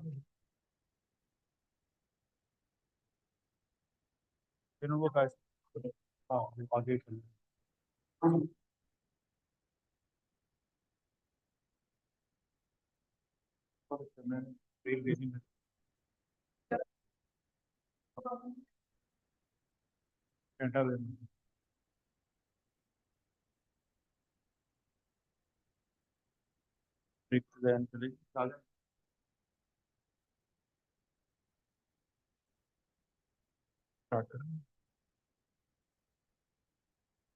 Okay, you're welcome back. Sorry, I scared you. You're welcome back. Uh, have you heard this term? First, tell me, why do we need to use drones? What we get out of drones? Just think what we get out of drones. What do we get out of drones? Data. From satellite images, what we got? Data. From aerial photographs, what we get? Data. We collect data, we acquire data, and this word is data word. So the data we collect from drones, data we collect from satellites, data we collect from aerial photograph. So we are collecting lot of data using drone, lidar, sonars, satellites, so many things. They are all together, they are sensors, and drones are also using now sensors to collect data for you. First, what we do with the data? Data is a raw thing, is a raw knowledge, raw information about what exists around us. So if you're a drone, you fly a drone, you have some pictures, you need some useful information out of that data. So to use the data, convert into information, information is useful. Having data about everything does not mean anything if you don't have any information out of that. Okay, so useful thing is information, not the data. We process data to derive information. And that is called nowadays data mining. You know the term mining, manganese mining, uranium mining, so many minings. Any other mining you know? Tell me any other mining you know. Mineral mining, or so many mining, coal mining. In Australia, we have a lot of coal mining. So mining means you take something raw from the nature, you add some value.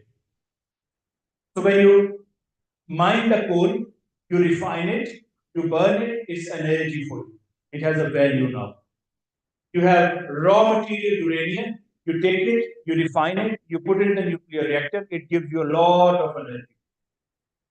So it has a value, it's a value added thing. So same is with data. Space data mining is collecting data about space.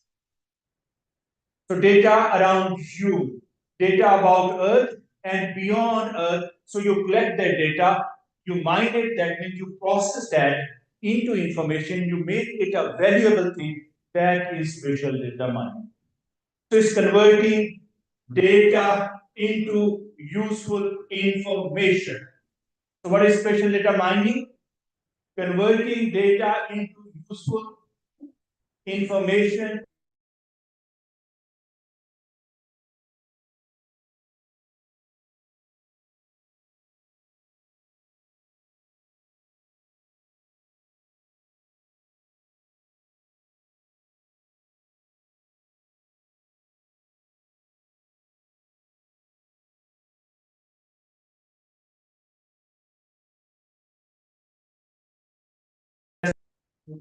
Hello, what is data mining? Converting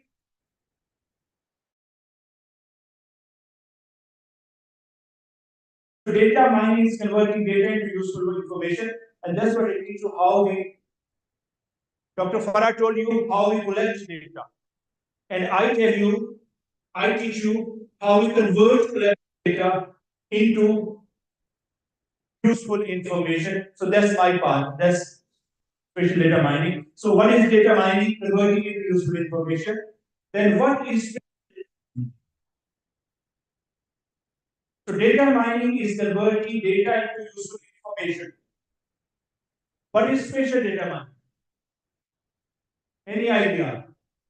Add to it, add spatial to data, converting spatial data into spatial information. Right? So if data mining is converting data into useful information, spatial data mining is converting spatial data into spatial information. That's another thing. How we define, how we understand what is spatial data and what is spatial mining. It's converting raw to useful. If it's a raw thing before, then it's a useful thing next. All most of the data we collect are always raw. So you got the definition of data mining. Now you know the definition of spatial data mining. Converting spatial data into useful spatial information. Here we go. Why do we need this spatial data mining? What's the problem? We have been living for centuries without spatial data mining. We have been living centuries. Humanity has lived so long without satellites, without drones, without lighthouse, without maps, without so many things. What's the problem with you? Why we are doing data mining? Why do we computing? Why are we doing spatial data mining? Why do we need it? What is the why is it needed? Why do we need valuable information? We are growing too much and we are growing too complex. Humans, Homo sapiens, do you listen to me? I'm talking to you, humans. You are one of the fastest growing species over the earth. Do you know that? So many species came over the surface of Earth and gone. Dinosaurs, one of them. Have you seen the Jurassic Park? Have you seen the Jurassic Park? They came, gone. So many species. You are one of the fastest growing species over the surface of Earth, and you are the unique species. You're not like other species. None of the other species have learned about drones. No, in no other species is Dr. Farah started teaching drone early morning. No, all other species are without this learning. No other species have universities. There's so many species, so many variety of life to live on. You are the only one. You are the special one, and you are the too many. And you know what's the rule of thumb? Ecological principle, general ecological principles that we know that I know. Species appeared on the surface of Earth, species disappeared, vanished, gone. There were dinosaurs gone. There were so many species gone. They were there. We have fossil record, all you know that. Any species that appeared on this earth in the history of Earth, grown quickly, vanished quickly, and you are the fastest growing species. Next point. General rule of thumb is any species that grows quickly, gone away, vanished, finished quickly, and you are the fastest growing species. What does this mean? I don't want to say anything more. Global warming, climate change, much of it we have done this. Pollution, environmental deterioration, it's you and me. We burn the fossil fuel. We put the greenhouse gases into the atmosphere. Okay, we did a lot of things. This is most we did. None of the other species have done these things. We are the problem creator. We are who developed here. We develop the science and we need another science to fix our wrong science that we have developed, industrialization and all this thing.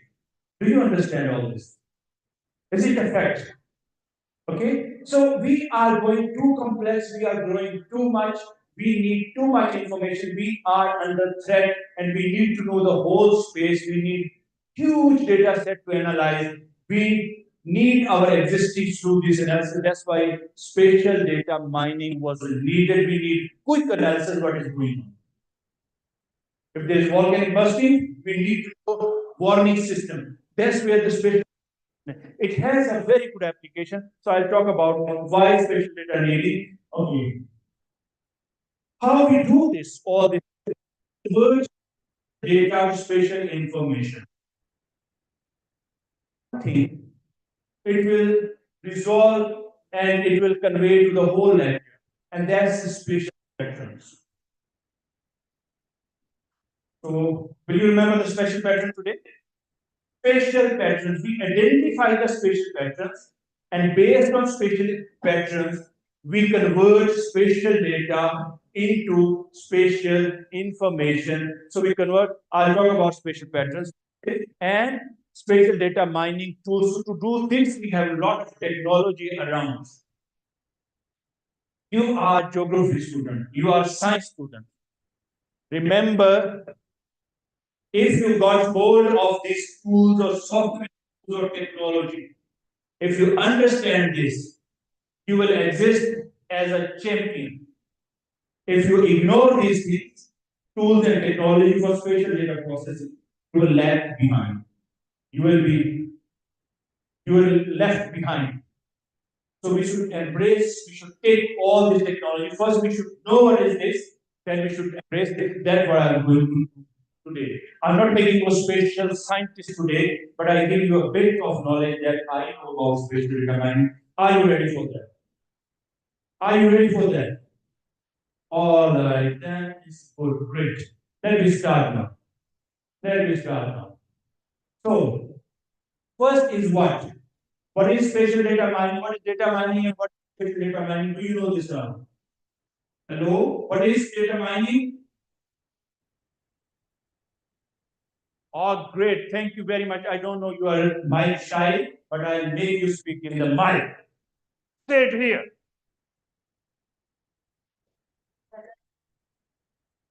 A big clap for her. Dr. Farha couldn't do this. Thank you so much. Thank you so much. So data mining is converting data into useful information. And what is spatial data mining? What is spatial data mining? Say it loud.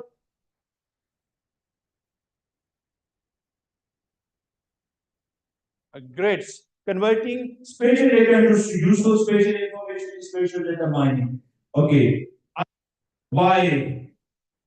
We are too many, we are going complex, we are under threat, we need that data, we need to all environments. So I answer this question. That's why we need spatial data mining. How? Through identifying spatial patterns. So that's the key thing. If you understand what is spatial pattern and how we can identify, you understand the whole talk today. All right. So you will focus on spatial patterns and applications, tools, software tools, technology that we exist. We should know that. Let me start. So here you see what's going on here. Can you guess and tell me what's going on in this picture? Any idea what's going on in this picture? Hello? Look at this picture carefully and tell me what's going on here. Any idea? Do you see a person here? Do you think it's a cutting a rock? Is it like that?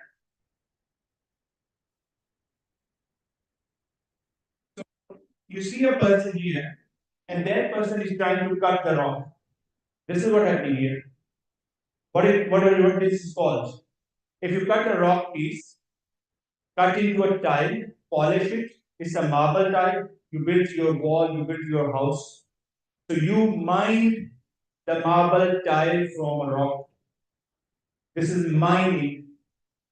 Okay, what's going on here is mining. But What does this have to do with the data mining? This is mining, that's how we mine. We mine rocks, we mine land, we mine so many things. We do the mining, petroleum mining, geological mining, mineral mining, this mining, that mining. We are giving value to this rock that was something low valued thing. We take the rock, we cut into pieces, we polish it, it's a marble tile. That's how we do with the data mining. We take the rough data collected by the drone, raw data, we do add some value to that, and we do mining. Same we do with the spatial data mining. So let me sum up this. What is spatial data mining? It's the raw data. Then you use some software or algorithm. That means you take raw data, you process it, and you convert that data into information.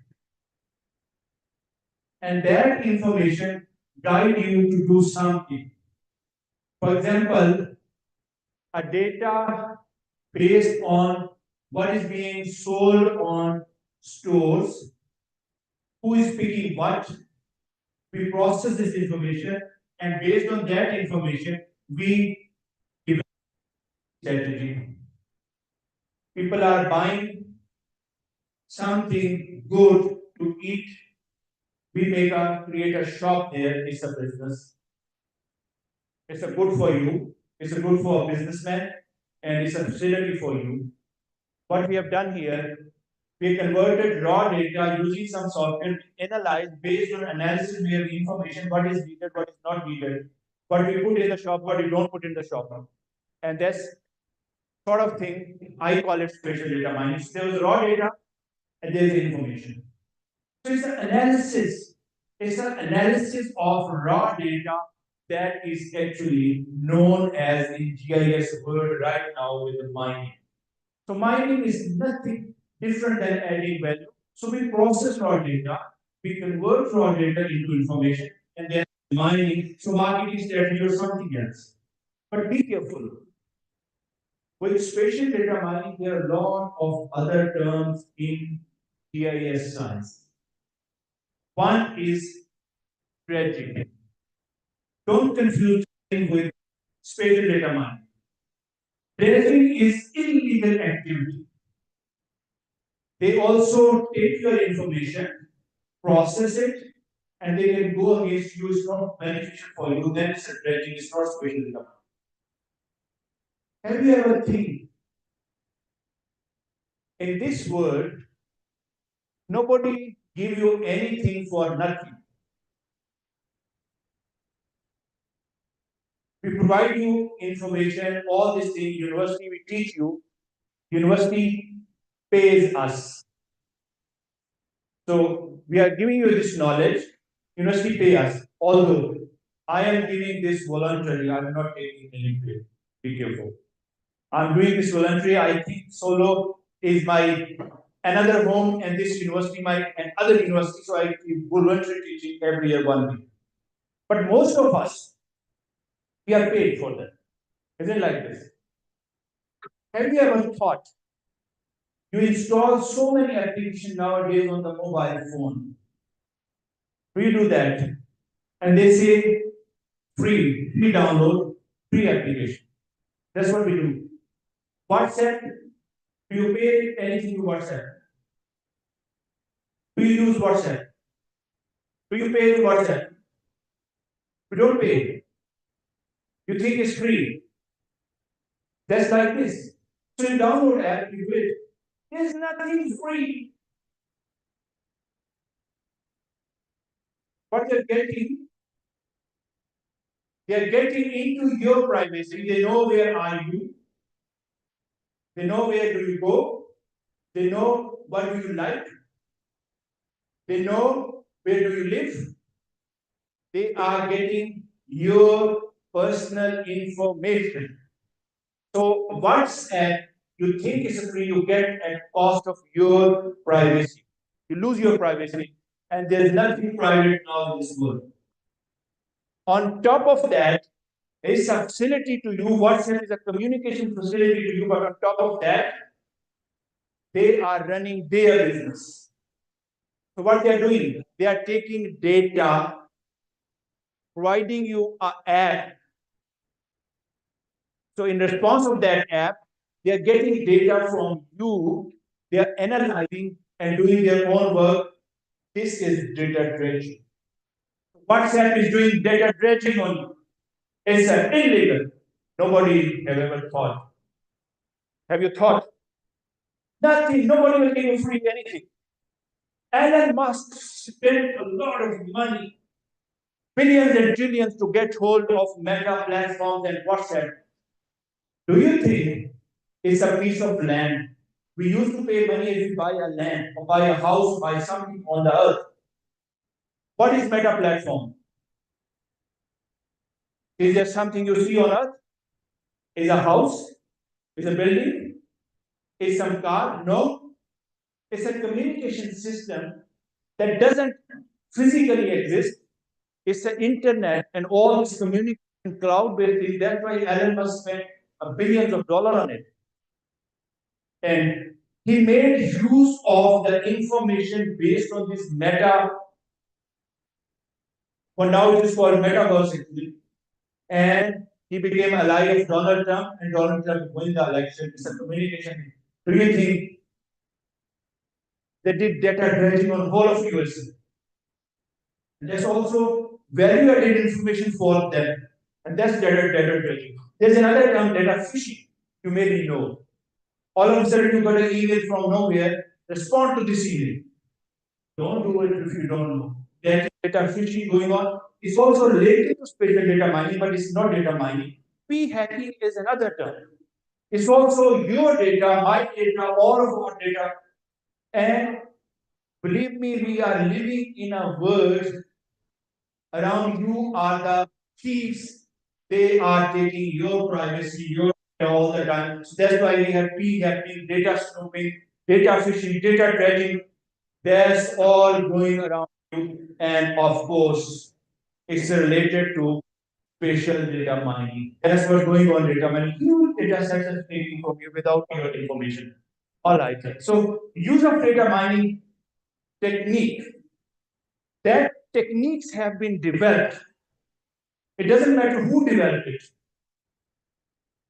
Meta applications or some data dredging people or P hackers or data fishers, they develop it, but there are techniques, there are algorithms that you can make use of for good, not for bad. And that's data mining. You identify the pattern and you do the data mining. So one thing you already know, I'm sure, data analysis. You have heard this term, data analysis. We analyze data all the time. But analyze the data from the paper match. Now we are analyzing data, spatial database in the system. We use ArcGIS to analyze spatial data. When I say spatial data mining, it's not data analysis, it's a different than data analysis. So what's the difference? In data mining, we use software and we use some sort of intelligent algorithm. Who doesn't know about artificial intelligence? You all know the term artificial intelligence. Who doesn't know the chat GPT? Do you use chat GPT? Very good. No, say yes. I use myself. No problem. But use for the good. What is in chat GPT? You ask a question, it answers you. But it's always not right. Do that, but don't let your brain sleep. Don't lose your imagination and your power to contribute. Don't do that. ChatGPT, AI-based all platforms will be dangerous for you if you depend upon them 100%. Don't do that. Your vision, your thinking, you should be there.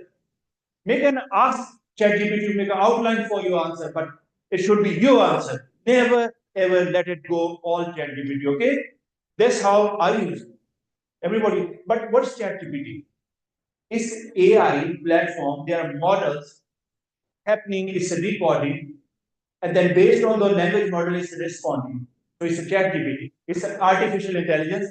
So that sort of thing when we say that we use software and some artificial intelligence and we can identify the patterns and group the data and drive some information for your use, that will become spatial data mining. If it is spatial information, you use those intelligence software and technical AI and you make use of that. So data analysis was different. You know, there are disciplines that are very well developed. Mathematics, well developed system for 100 centuries. Like centuries, we have been developing different algorithm formulas in mathematics. A plus B square is this and that, and so many Pythagoras theorem and just mathematics. Geometry, geometry. That's a very well developed disciplines. Okay, you know, we find the data, we have this data set, we find mean, median, mode of.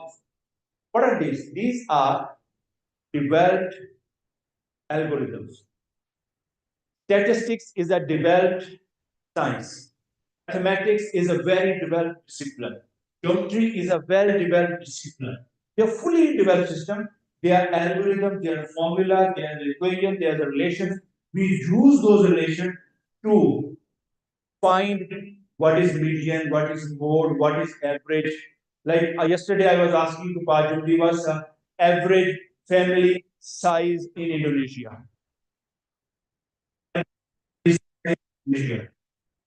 What's the average family size in Indonesia? 5 persons, okay? Many countries have that. Nothing to be worried. Many countries have that. So we find that those sort of things, they are based on relations, formulas, all these things. That is spatial data analysis. But spatial data mining, data analysis is more than that.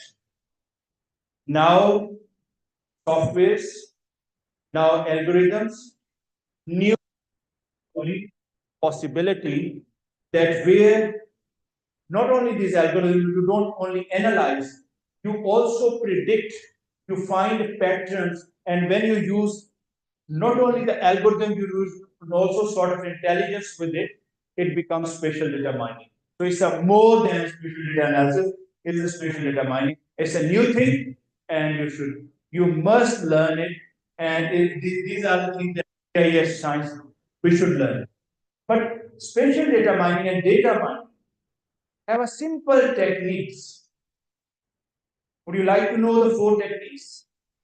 Maybe you are familiar already. Yes, one is classification. So in data mining, they classify the data. Number two, they cluster the data. So they classify the clusters of similar data set, and then they run regression. I hope you are familiar with correlation and regression. It's a statistics thing. So what we are doing here, we are doing using the same algorithm that other sciences have, regression, and then we follow association rule, and based that association rule, we derive useful information. So data mining technique based on already existing sciences have developed 3 basic things. And I would like to teach 3 basic things of spatial data mining one by one. That will be the end of today. First thing, you should understand what is outlier. It's not true or false thing, no. Outlier. That second is sequential pattern, and third is prediction. Let me start one by one.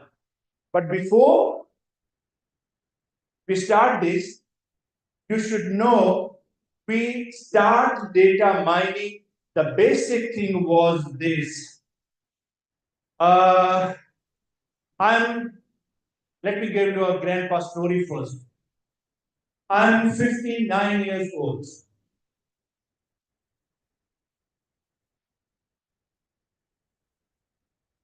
Maybe your dad or grandpa would be 59 years old.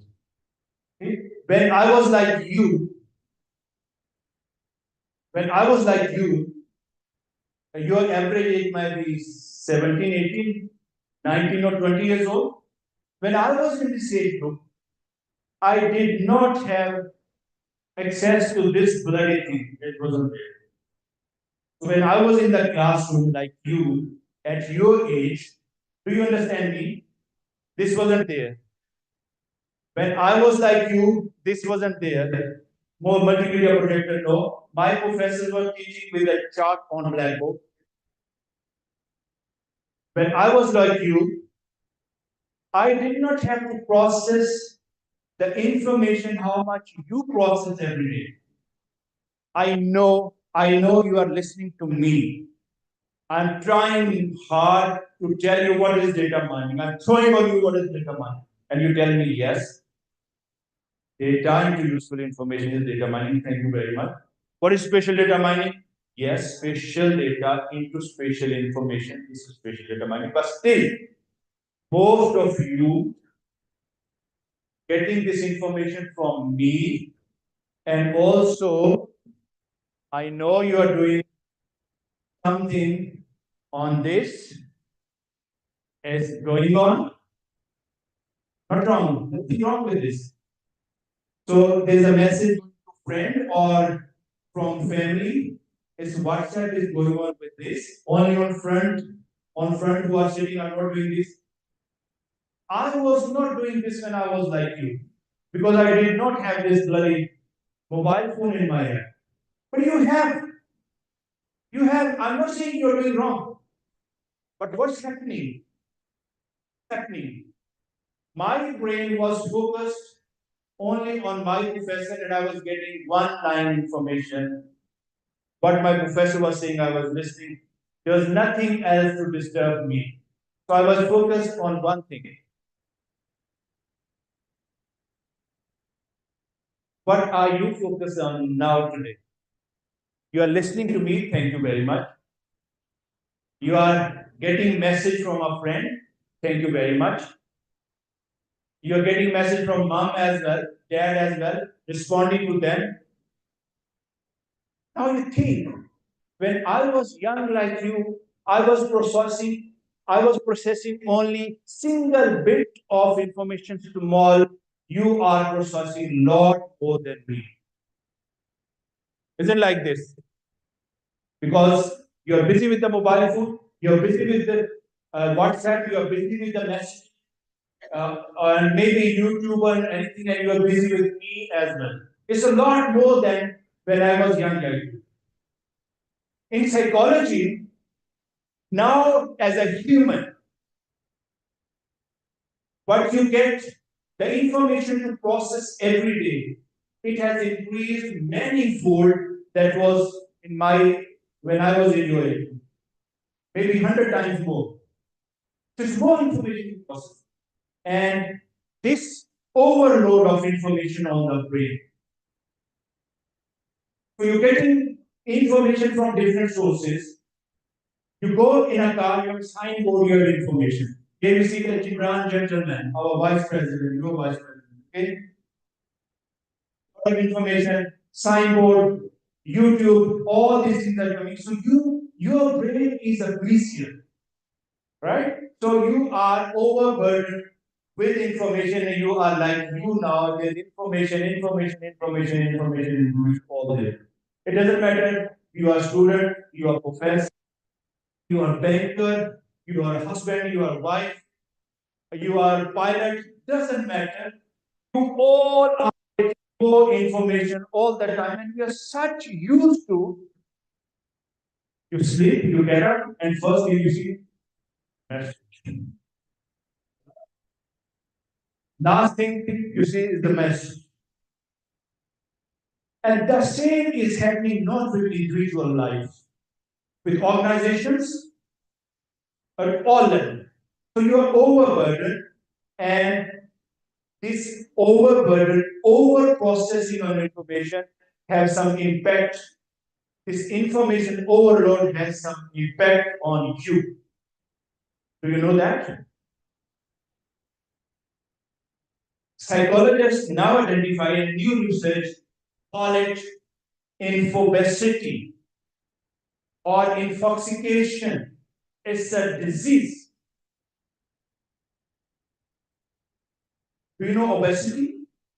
What's obesity? What's obesity? Overload. To be fat, heavy, is obesity.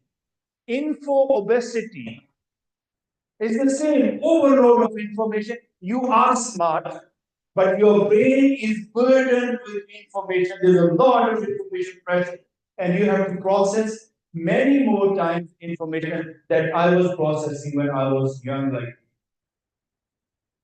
is it a fact? Do you agree? With the time, you have new apps. You have TikTok, Instagram, Twitter, same old, Pachan, same old. So you have so many things coming. That means, what does this mean? More information, more information, more information. And, okay, you are smart, but still, it's a tiny brain, and you are infobicized, you are intoxicated. Everything has a limit. Everything is a limit. You are hungry, you can eat little bit. That's it, you are full. Is it like this? So it's a human body, it's you and me. We have a limit. I can talk for 1 hour, you can listen to me. I can engage you for another 15 or 20 minutes. Then your focus gone. How good am I? It doesn't matter. You will not listen. That's a habit, that's a human ability. We have some focus time for some time. Have a limit. Our brain have a limit.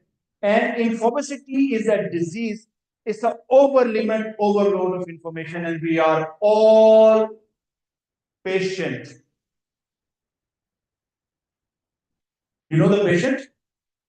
We are all diseased person because of infobesity. We are intoxicated with information like we are toxicated. Toxication when some poison thing goes into your body. And intoxication is some more information, extra information goes to your body. So every day you think, so I request you, get hold of this. Don't let these gadgets overpower you. Overpower these gadgets for your benefit. They are beneficial, no doubt of benefit. They are good. They are really good. Don't let it overpower you. Give some time to your brain without any extra information. Now this is the rest. So you sleep, you take rest. You relax, you go to pool, you do something. But what the hell are you doing? Wherever you go, relax, you are giving this gadget to overpower you all the time. You are in. Oh, this is intoxication. This is intoxication for you. And that same has happened not with the individual. This example for you and me. Are you with me? Hello? Does this make some sense? Are you all intoxicated? Yes or no? Yes. And will you listen to me and stop doing something today? No. Because we're so habitual. It's just like smoking, you can't quit. The intoxication in phosphorus is something that you can't quit. But try to do it. Would you believe? I shut down every day my mobile phone for at least 3 hours. Believe? No, you will not believe. You will not believe. So my phone is shut down and outside. I'm using this phone for 15 years. Never goes with me in my bedroom. No, not at all. Do you believe it? No. I'm not intoxicated or intoxicated. That's at age of 69. I can talk so many good things. It's not in books. I experience from me what I'm talking to you. This is not from books, I tell you. What's the advantage of it? I'm living a very happy life.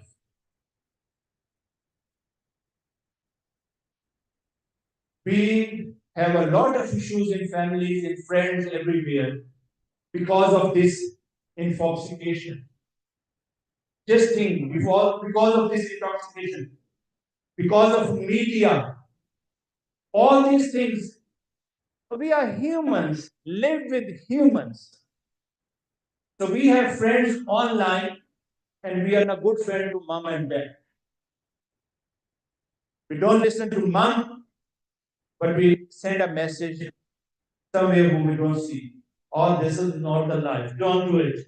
Control yourself. I'm not saying stop using, use it for your benefit. So don't be the. So that was one thing in formication.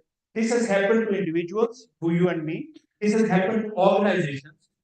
So organization, a business organization that was working on a set of 10 data sets or 10 criteria, whole, we have done a lot of C business. They were just looking at the low price, high price, and product data. But now businesses have to process a million times more information to set this business that go, otherwise they get lost. Okay. Now, you have stock market apps on your mobile phone, right? And you become investor, and you all the time looking at your shares gone high, low, processing information, and you become a stock exchange specialist, and stock exchange is in your pocket. But stock exchange is processing a lot more information for you, and you are involved. So that's where we needed some techniques, some rules, some regulations, something to get hold of it, and how to deal with this extra information. So extra information, a lot of information is a reality, and we have to deal with that. That is spatial data mining. So that is spatial data mining. I will leave it here. That's all from me today. I hope you understand what is data mining. So these are techniques how to process when you have a lot of information, and don't burden yourself as an individual, as an organization, as a university, as a business, as anything. So these algorithms are we are now developing to deal with a lot of extra information, and it's being done based on identification of patterns. Thank you very much for your attention. I hope you got some little bit out of it. I'm open to your questions.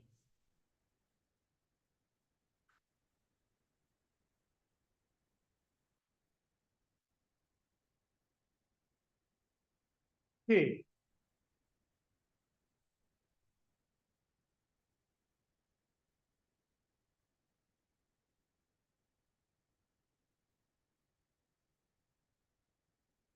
Yeah.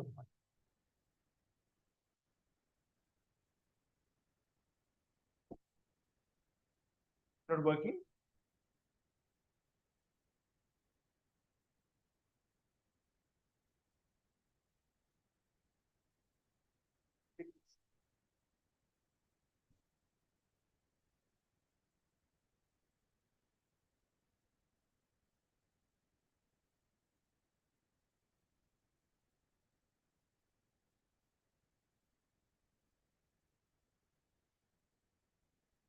So is there a question? There's one question, I think. There's one question here. Thank you. What's the question?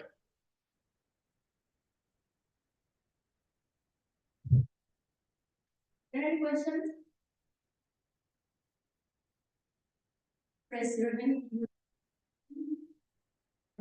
Hesitate to ask. Any thought? Any comment? Do you think what I said is like this? Yes or no?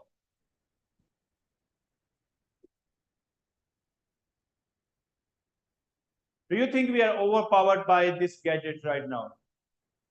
Yes or no? Okay, my question is, can we try that this bloody thing is under us, not over us? Can we try? Yes or no? It's me and you, we can manage, we can do it, right? Would you promise that at least today for 5 minutes You will not this bloody thing let it overpower you for 5 minutes today, 10 minutes tomorrow. Get down, don't listen what is going on here. Live your own life for 5 minutes. This is not let you live your life, okay? It's making you in its own way. Don't do it. That's my message for you. Thank you very much. If there's no question, it doesn't matter. Okay? I do it at least 3 hours a day. No, I do it 3 hours a day. I'm successful up till now. I don't know how long, but I'm sure I'm doing this right now. Don't let it overpower you. Thank you so much and have a good day.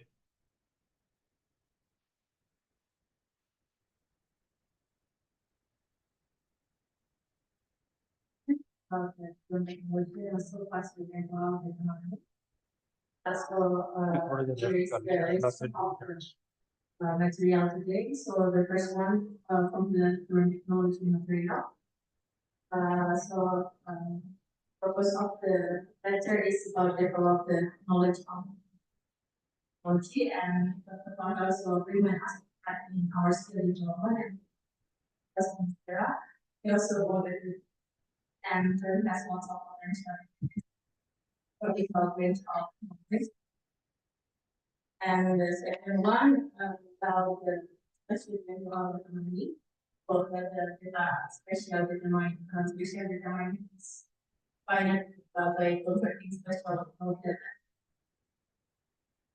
And we have to understand what is the concept of the mining, the team or illegal activity of the mining activity, and then we can also learn about data mining. From the then, on behalf of only this, I would like to extend our request for good us from their contribution. It's really appreciate your time, and I would also like to thank all of you for your participation and attention, and we hope today's session has enriching and has sparked new ideas and also inspiration. And once again, thank you for your contribution today and have a wonderful day. And wassalamualaikum warahmatullahi Assalamualaikum. Thank you so much for your attention.